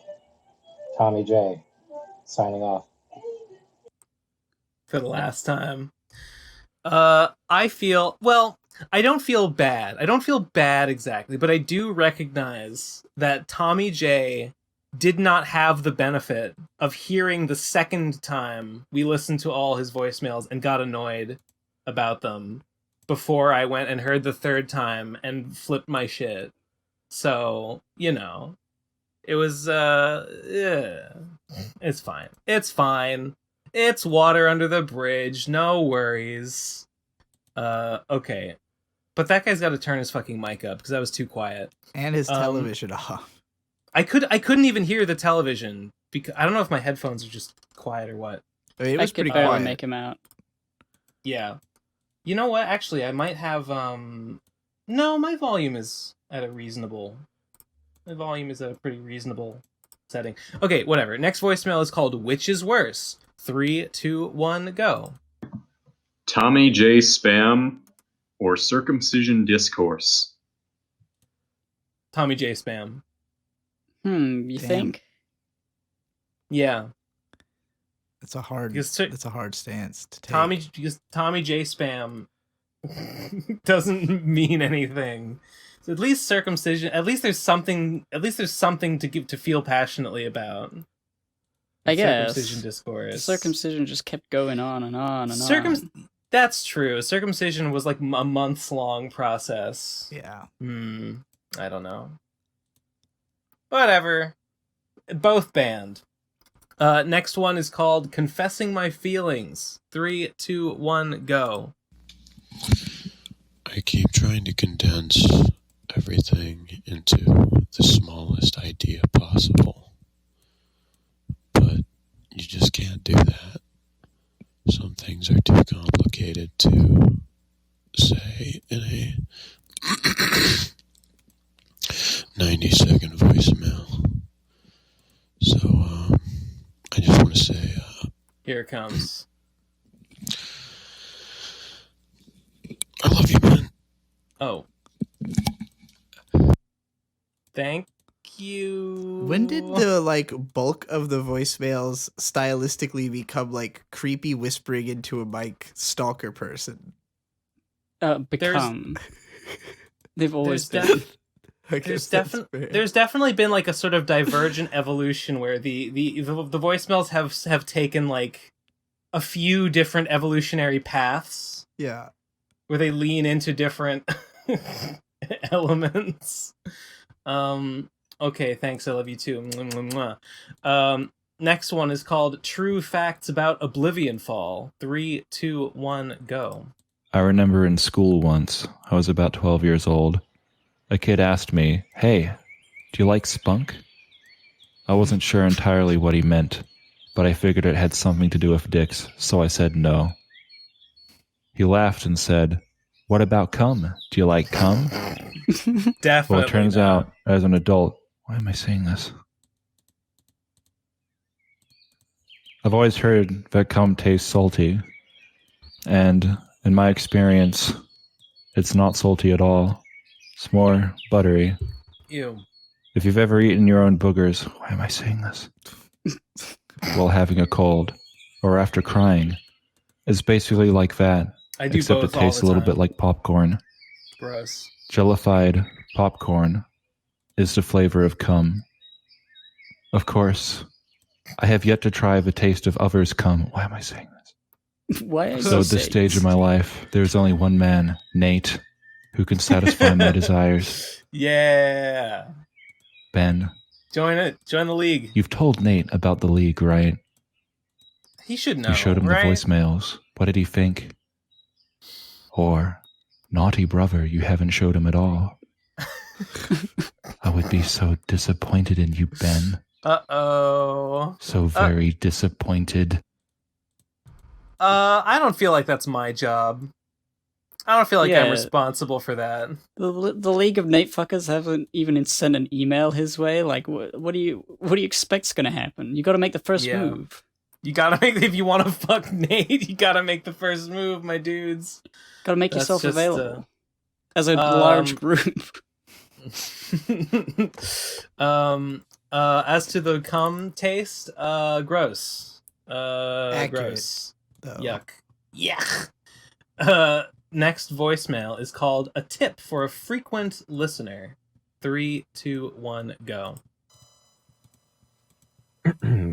Hey, Tommy J. All right, listen. I know that you're a fan of this podcast and all. There's no and Tommy you J just- response. You just want to give your input voicemails than there are to- Tommy You J. just want to provide for the PCP and all that, and I get that. You listen to this and you enjoy it, but please shut the fuck up, you self-absorbed autist. This isn't okay, your we blog know. post. We know, All the right. point's been made. If you Yeah, you now don't I'm all on need Tommy to- J's side. Now Yeah. I've had enough of people beating up on him. We did it, and you can't yeah, do it. I already You beat wanna up on talk him as hard as about it was possible what to if you do. listen to the stuff we talk, just Now we're Tommy J stands on the make a PCP. blog post or something. Just The pendulum has just, swung the other way. just I don't know. man, Contrarianism make a wins channel, again. get Yeah, some gals and friends, okay, yeah, make a good, podcast, yep, but good tips. please. Don't make too many voicemails. Got it. Okay, next one is called Word Word Co-op number 2. I forget what this stands for. Ben World Record Teabag. I don't know. I can't remember. No. Okay, 3, 2, 1, go. Hey, Ben Saint, it's your weekly reminder to catch up on One Piece. Thank Oh, you. Bye. yeah. Weekly reminder to catch up on One Piece. I'll get around to it. After I beat Noida again. I think and again. my advice to that caller, I think you need to make your call longer and force Ben to memorize the acronym, or else he's never going to remember that it's a thing that keeps happening. I think he just mind wipes it immediately after hearing the call. This was only number 2. I think it eventually. Okay. Word co-op. Word co-op. Next one. Erarare. Fight bear or spare. 3, 2, 1, go. Konnichiwa, guys. The bear ignored all of my traps. He was too smart for them because he had 6 college degrees. We are now engaged in a Bushido showdown. Live on this voicemail. He goes for my throat and I barely dodge. I have to use my last resort. I've got missiles in my hands and pistols in my eyes. Rockets in my boots and lasers in my size. I've got lasers for teeth, and I bring them all to fight. I'm a clusterpunk cyborg. He's at my mercy now, but he's still alive. Should I spare this man? Why were you worried? Why were you worried about a bear living an hour's journey away from you if you're a clusterpunk cyborg with pistols in your eyes? I feel like the bear poses no threat to you. Yeah, I think you should spare the bear. I think you should detain the bear. For the bear cops to show up and arrest him. Yeah. You've won his respect now. Alternatively, if you kill and skin the bear, you can wear the bear. You can become the bear. You can take over his life at the zoo. You can steal his identity online. Oh boy. You can take on all his credit card debt. That's tough. Does the bear own any crypto? In which case you might want to get some now before it goes to the moon. It's a start of a really interesting story. You kill a bear and you gain all of its debt. And then the debt collectors come looking for Just the a bunch of bear, and you're honeybees. there. I don't know. This is I feel like you have more to gain by alliance with the bear than by defeating. I'm gonna say spare. I'm gonna say spare the bear. Spare the bear. See Spare what the bear. happens. Uh, By the way, some Next- really yeah. some really solid vocal melodies in that. That's some good hooks in there. I was not sure about it until the fight scene began, and then I Yeah. was like, okay, here we go. All right, next one is called Trixie, Please Fuck. 3, 2, 1, go. You know what, guys? After recording that, I just I'm not feeling it. I was getting bad vibes all around. I feel like I was too mean.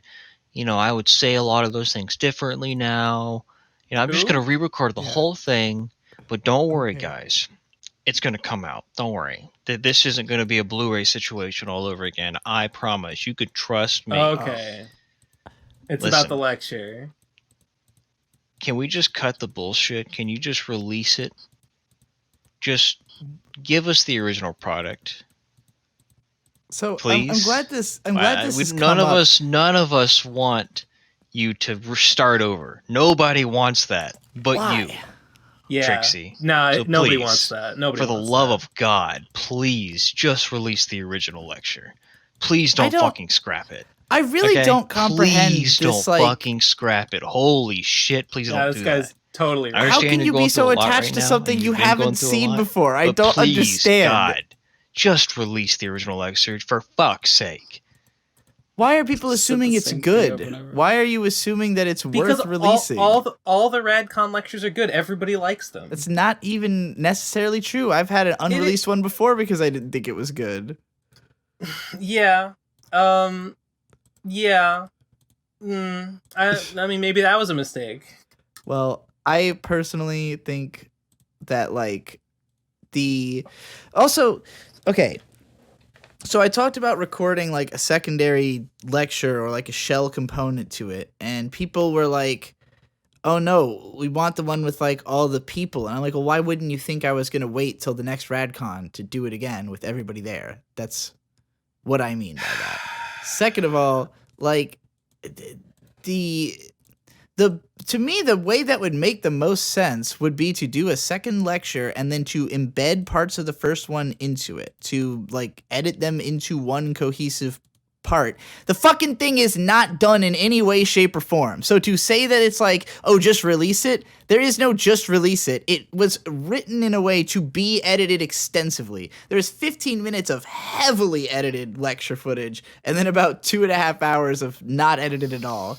So, like, it could be released as is, I guess. It won't be the product I intended. It won't be a product I believe in. Why would I not just make it the one that would be good if I can, if I have the opportunity? It's because people are so fucking impatient. You don't need the Brony lecture to exist now. You don't need it to exist this fucking year. It could be whenever the hell. It's a historical fucking artifact thing. It's a chronicle of history. It's not time sensitive.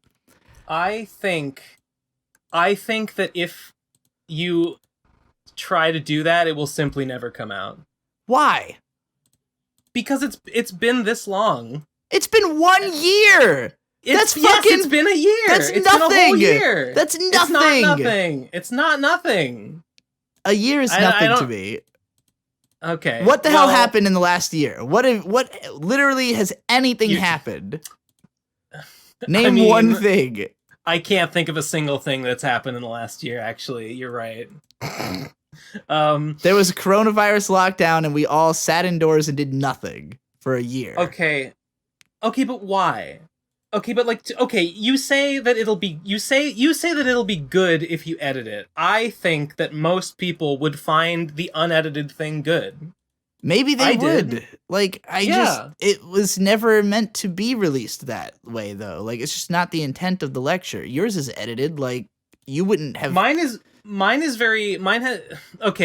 not out because it needs editing. Mine has a couple little flourishes that I added. Mine is not out for other content related timing reasons. So I understand that I'm a bit I mean, the ones you here have for not having released do mine. have editing in them, though. Like the Diane The Wright's second one. Like that one had some. I mean, yeah, it had some images. It had some reference images put in, and the same with the Tails Gets Trolled one did. But I mean, that's pretty. Yeah, like I that stuff's good. It didn't take me that long to do. And it's not really changing anything. Just kind of overlaying a little bit more visual information on top of what's already there. Mm-hmm. Like the content of the lectures that I have released is the original content with maybe just a little bit more context overlaid on top of it. I find myself incredibly baffled at the level of entitlement that people feel to a product that doesn't exist. I'm going to defend it. I don't think it's entitlement. I think that you are undervaluing the original product as it exists. I think people think that the original unedited version has value.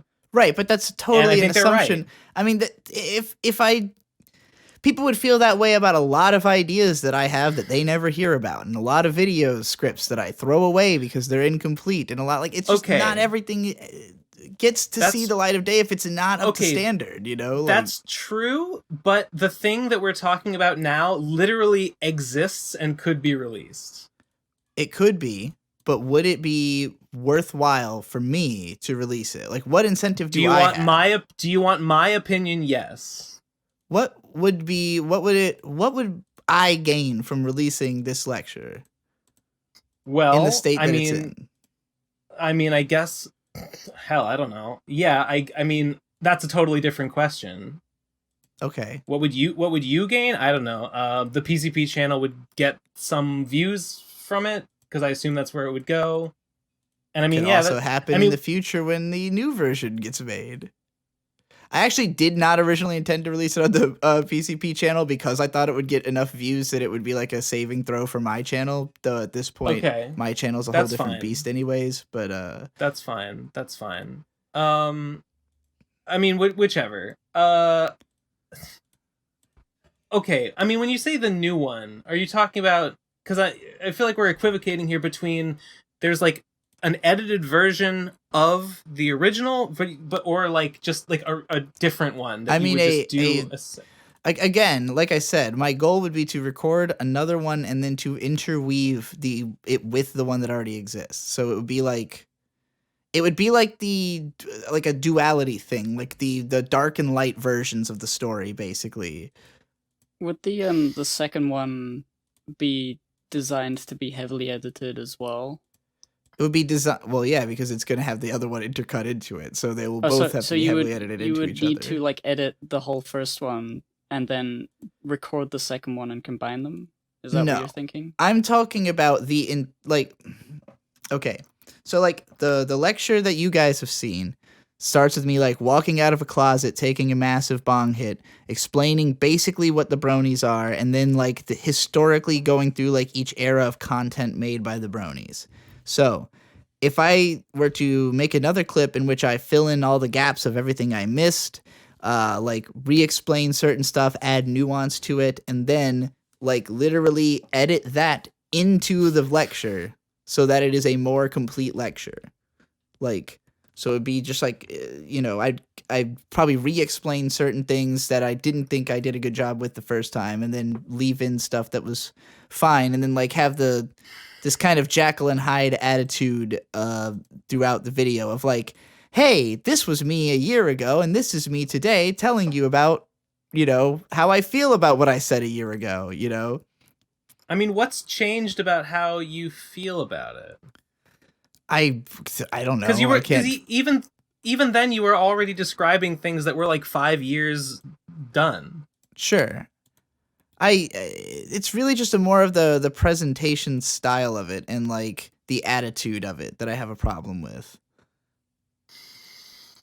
I don't know. I just think that focusing on like changing and revising it basically is just gonna mean that the original is just ends up in the trash. I think that's what's gonna happen. Think whatever you want. Okay. I will. Next voicemail? Yeah.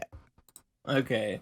Next voicemail is called Funny Joke 3. 3, 2, 1, go. Hey guys, sorry I haven't made a voicemail in a while. That's not funny. Why are so many voicemails so quiet this week? I don't know. I don't. I like thought it was something I on don't my like end, it. but No, I'm getting it too. By the way, I have to bring up one more thing about the previous voicemail, because he said he was comparing the Brony lecture to the Blu-ray situation, which is different in many different ways. One, the Brony lecture is not a promised part of a Kickstarter whatsoever. None of the lectures were. That's technically true. We didn't Yes. promise any specific lecture in the Kickstarter. Secondly, the reason the Blu-rays ever got done is I don't know how to do it. It's not the same. I have all the Blu-rays. I've been carrying them around for 5 years. I don't have the technology or means or knowledge of how to make the Blu-rays. I still have them. I still intend to do that. You can go ahead and think of it as dead, but if you're not dead, I don't know why you would. Fuck you for thinking of things in shorter time spans than I do. Okay. So, alright. Just as a brief, like, Plebe and the Weeb. Yeah. All of the first season is out, edited by Jesse, I think. All of those. Yes. The second and then there first, was a second. Yeah. What's the season situation? Because I thought like you had a whole other bunch. The production was for a seasons 2 and 3 was what Yeah. we were doing. So we'd made season 2. We recorded season 3. I don't know what happened to it. Apparently a lot of the footage was really fucked. Because like I had the mic arm in between us in front of the camera, and so the camera would constantly change focus between our faces and the mic arm for like all the episodes we filmed. So another one that for technical reasons might not ever see the light of day. That could be like a deleted episode on the Blu-ray. I don't know, just to throw it in there, I guess. I have no idea if Jess ever attempted to edit them or if he did. Like, it's possible that he straight up did anyways and just hasn't said anything. I don't know, but I haven't heard anything about that since he told me that all the footage was fucked. Damn. Yeah. Next voicemail. Okay, next one is called The Yu-Gi-Oh! Manga is better than the anime. 3, 2, 1, go. I'm gonna say a slur. You fucking pindos! What do you say? Pindos? Pindos? Oh no, did we all just slur right then? Cool. Kingos? I don't know what that means. I assume if I knew Yu-Gi-Oh! Maybe I would understand, but I don't. I don't know. I know some Yu-Gi-Oh! I never heard that shit. Fuck this guy. Next one is called Tom's Digimon Lecture, mostly Digimon Universe app monsters. 3, 2, 1, go. The first big thing that kind of like forks this timeline away from our world. And in the dawn of revival, we're going to start off at a 10, my friends. All the technology in the world goes ape shit at the same time for several hours, and somehow they figure out that there's a life form trying to manifest itself through the circuitry of technology for several hours, and this freaks everyone the fuck out. Munchie. Pacemakers. What about my pacemaker? Will my pacemaker work when the technology revolts? No. Okay. You're fucked. Yeah. What was that from? That's the Guilty Gear one. But I guess if you think about it, it kind of sounds like it could be about Digimon. I don't know what App Monsters is. Yeah, I don't know enough Digimon to know. I assume there is someone who gets exactly what this is in reference to, going like, "Hey." Somebody's going like, "Oh my god, it's just like that thing." Next voicemail is called Sad Susie. from sadaboutsonichu@102.com. 3, 2, 1, go. Hello. I have waited here so long. League call. So long.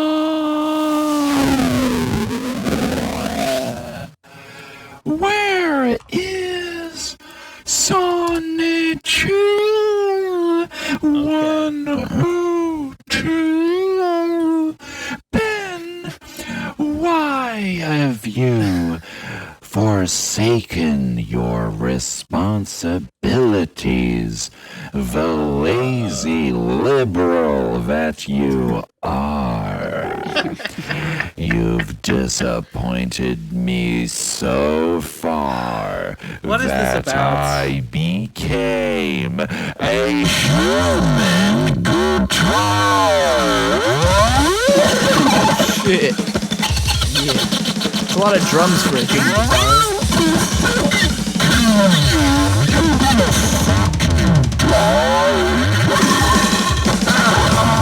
The views and opinions expressed in this voicemail are those of the authors and do not necessarily reflect the official policy or position of the League of Manufacturers or any affiliated organizations, charities, or corporations alike.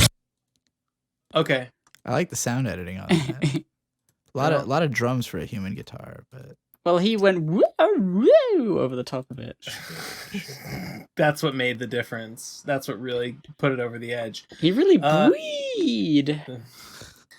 Next voicemail is called Very Important. 3, 2, 1, go. In Nikki Teddy Futari episode 2, you can see our boy Saji Keisuke drinking from a bottle of milk, and the milk is right in front of the screen, and he's drinking the milk, and then his friend Ume Miyayuki begins to walk towards the screen, but she's covered up by the milk that our boy Saji Keisuke is drinking, but then as he drinks the milk, it starts to drain from the bottle, revealing mega-sized memories, and now it's just an empty bottle with the memories behind it, and it's a milk jug framing a pair of milk jugs. Thank you for listening to my TED Talk.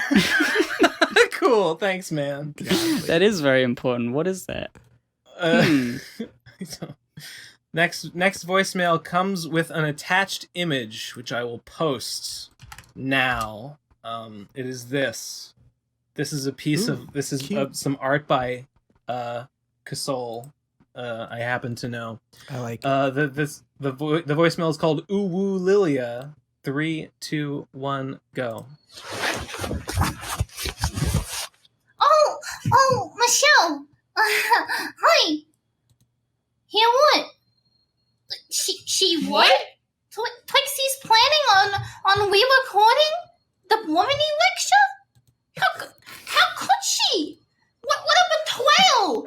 We the people paid for the original lecture. We did everyone, all the characters we love and care about, and she's taking that from us. I can't possibly think of a greater betrayal ever perpetrated. Oh, what's on my face? Mayonnaise?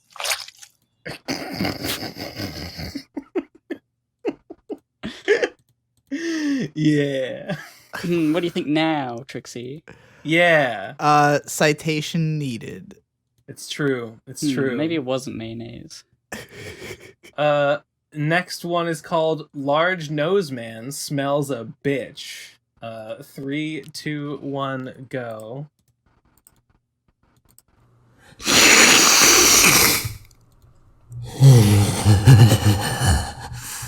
I was this close to having sex with Nate.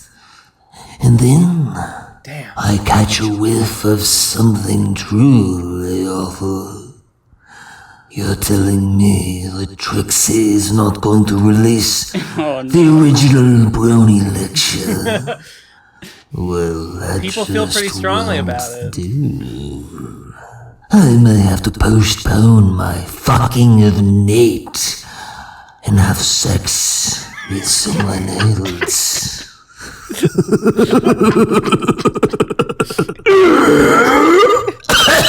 Damn. Such sinister characters. Yeah, but they got a heart of gold. Every single one of them. I promise. I promise. Next one is called "This is not financial advice." 3, 2, 1, go. I was listening to the discussion on quote unquote long-term investments in the last episode.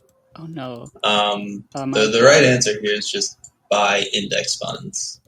So index funds are basically like stocks, except instead of like tracking the performance of a company, they just track the performance of the entire stock market. Isn't this what Minerva said? You buy to the invest in? S&P 500 index fund, and the S&P 500 goes up, then your index fund goes up. And these are generally just, for long term, these are like your safest and probably your best investment. So like, Warren Buffett, like the super rich guy, he made a bet, like $1 million bet a few years ago that like the S&P 500 index fund would make more money over a 10-year period than like all the best hedge funds, and he ended up winning that bet. So yeah, if you want to beat the hedge funds, don't buy meme stocks, just buy index funds. That's what Minerva said too, right? Or something like that. She yeah. had some advice about some like index something fund. Yeah. What's an index fund and what's a bond? I could Google it, but I won't. Yeah, see, that's the problem, is every time somebody has, like, good advice, they're too good at the advice, and they have to make it badder. Like, you have to make it bad enough for people who would, like, assume that if I could have figured out what you're talking about, I would have anyways. Like obviously we've all heard someone say the phrase index fund before, but none of us looked into it any further. You gotta really lead these horses to water, you know what I'm saying? You gotta make them drink. You gotta have like your cadence has to be wearing jeans, not like suit and tie. Yeah, exactly. Jeans? No. Your cadence needs to be wearing jorts, and then I'll listen to you. Your princess cadence has to be wearing. Yes, post PNG's a princess cadence wearing jorts. How would she wear them? Would there be 2 pairs of jorts? Would it be 1 pair of jort going all the way across? You decide. And then I'll buy an index fund. Yeah, that guy's advice sounded solid. I would go with it. Sounded solid. Next one is called One Cool Dud 5 a.m. Totino's Pizza Rolls. 3, 2, 1, go.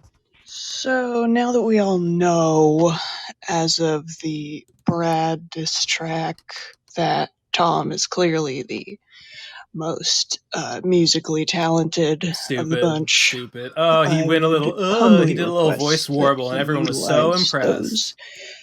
Thick, juicy, nasty pipes. Gross. In pursuit of the new theme song. Maybe. Also, Tom, I'm gonna have to request that you stop getting so violently angry on the show when complaining about your shitty life, because it's really turning me on, and I'm not entirely comfortable with. Well, I'm comfortable with it. I just, Okay, thanks, bye.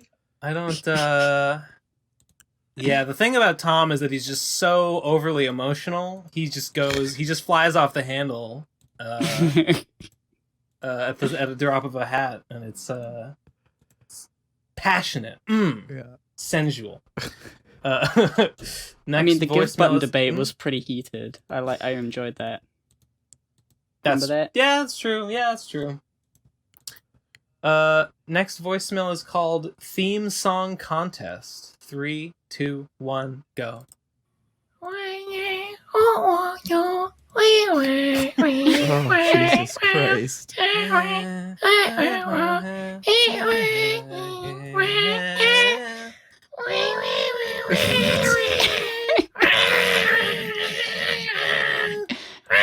This is Marge Simpson.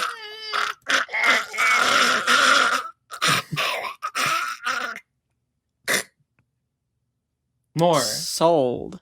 Fucking Christ. Eleazar, you know what to do. Oh, God. Okay, next one is called FN. 3, 2, 1, go. Oh, you're the fuck right. I fucking hate your face. Yeah, cool. You only connect to a podcast. That dude's gonna get fucked. You will. But... Oh, you're okay.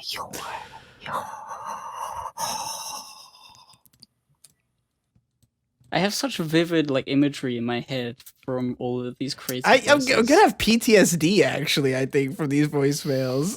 This one felt like a tiny little gremlin, but also kind of like what's his face from Dragon Ball, like Pilaf. Like a little gremlin Pilaf.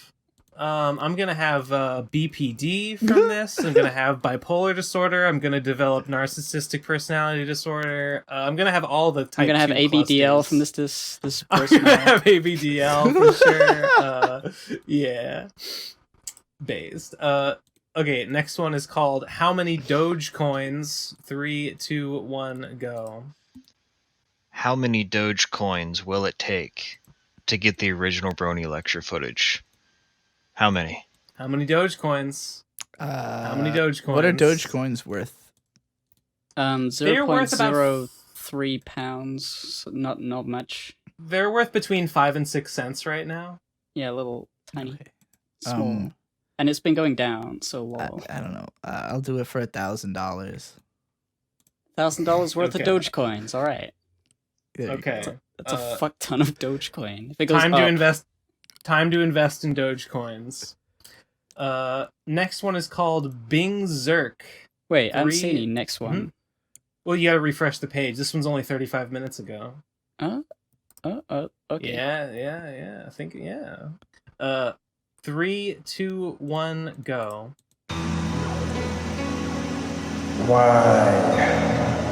Why did I send such a cringe voicemail last week? Was it because I binged Dirk Gently's Holistic Detective Agency? What does Martin Lawrence even have to do with Sonic the Hedgehog? Martin the Lawrence is a very funny name, I think, I thought, I hoped, and yet I couldn't say it. Why?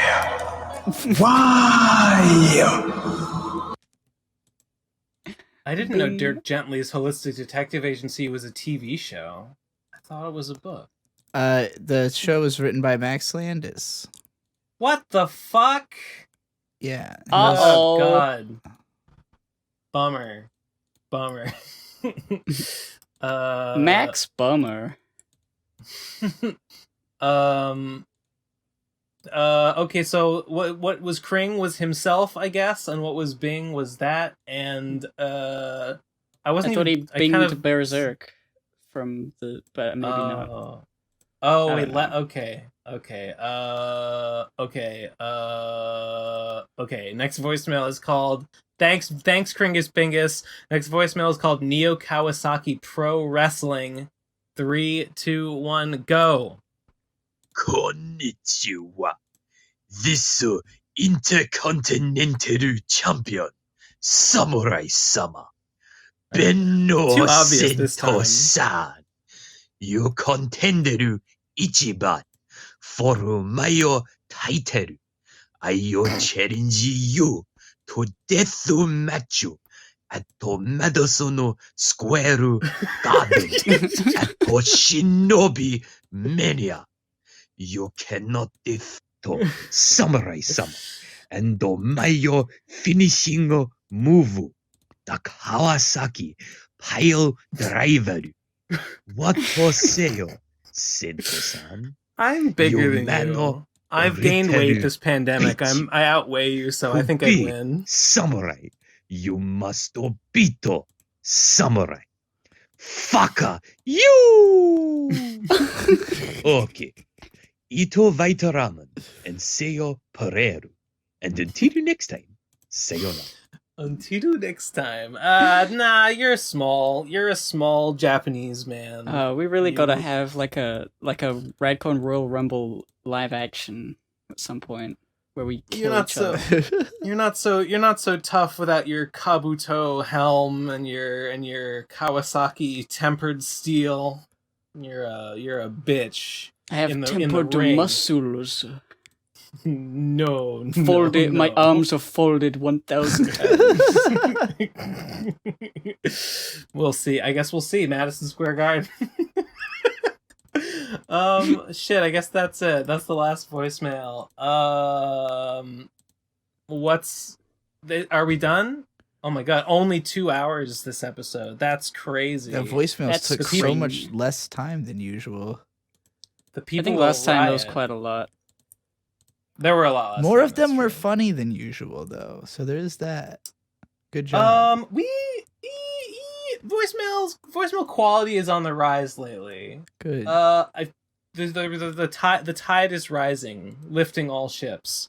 Send us a voicemail at speakpipe.com/PCP voicemail if you think that you are funny also, like these gentlemen. And subscribe to our Patreon at patreon.com/theprocrastinators to hear bonus episodes and behind the scenes episodes. There's so much there for so little money. There's literally no excuse for you. Yeah. It's based. Pretty hard to find excuses. I will also say, I will mention again that a couple people in the comments last week were asking about RadCon stuff, and again, I will say it, believe it or not, the stuff from RadCon 4 is still being made, and will come out. I cannot say exactly when, but it is still in production, so... We had a meeting not too long ago to clear up a lot of stuff and get things rolling where they had... We did. True. There's been a lack of communication, but we're communicating, and it's all getting done. Yeah. Everything's on its way. Did you ask that one guy about the stuff? The one guy about the We'll stuff? find out after Okay. the podcast is done recording. Yeah, true. Okay, I guess that's it. Any last words before we close it? Watch Buffy the Vampire Slayer. It's good. Play Noida. It's good. Join me in Apex Legends. It's alright. Dazed. Okay, that's it. That's the episode. Good night. Goodbye. God bless. Goodbye. The end. Love you. Mwah.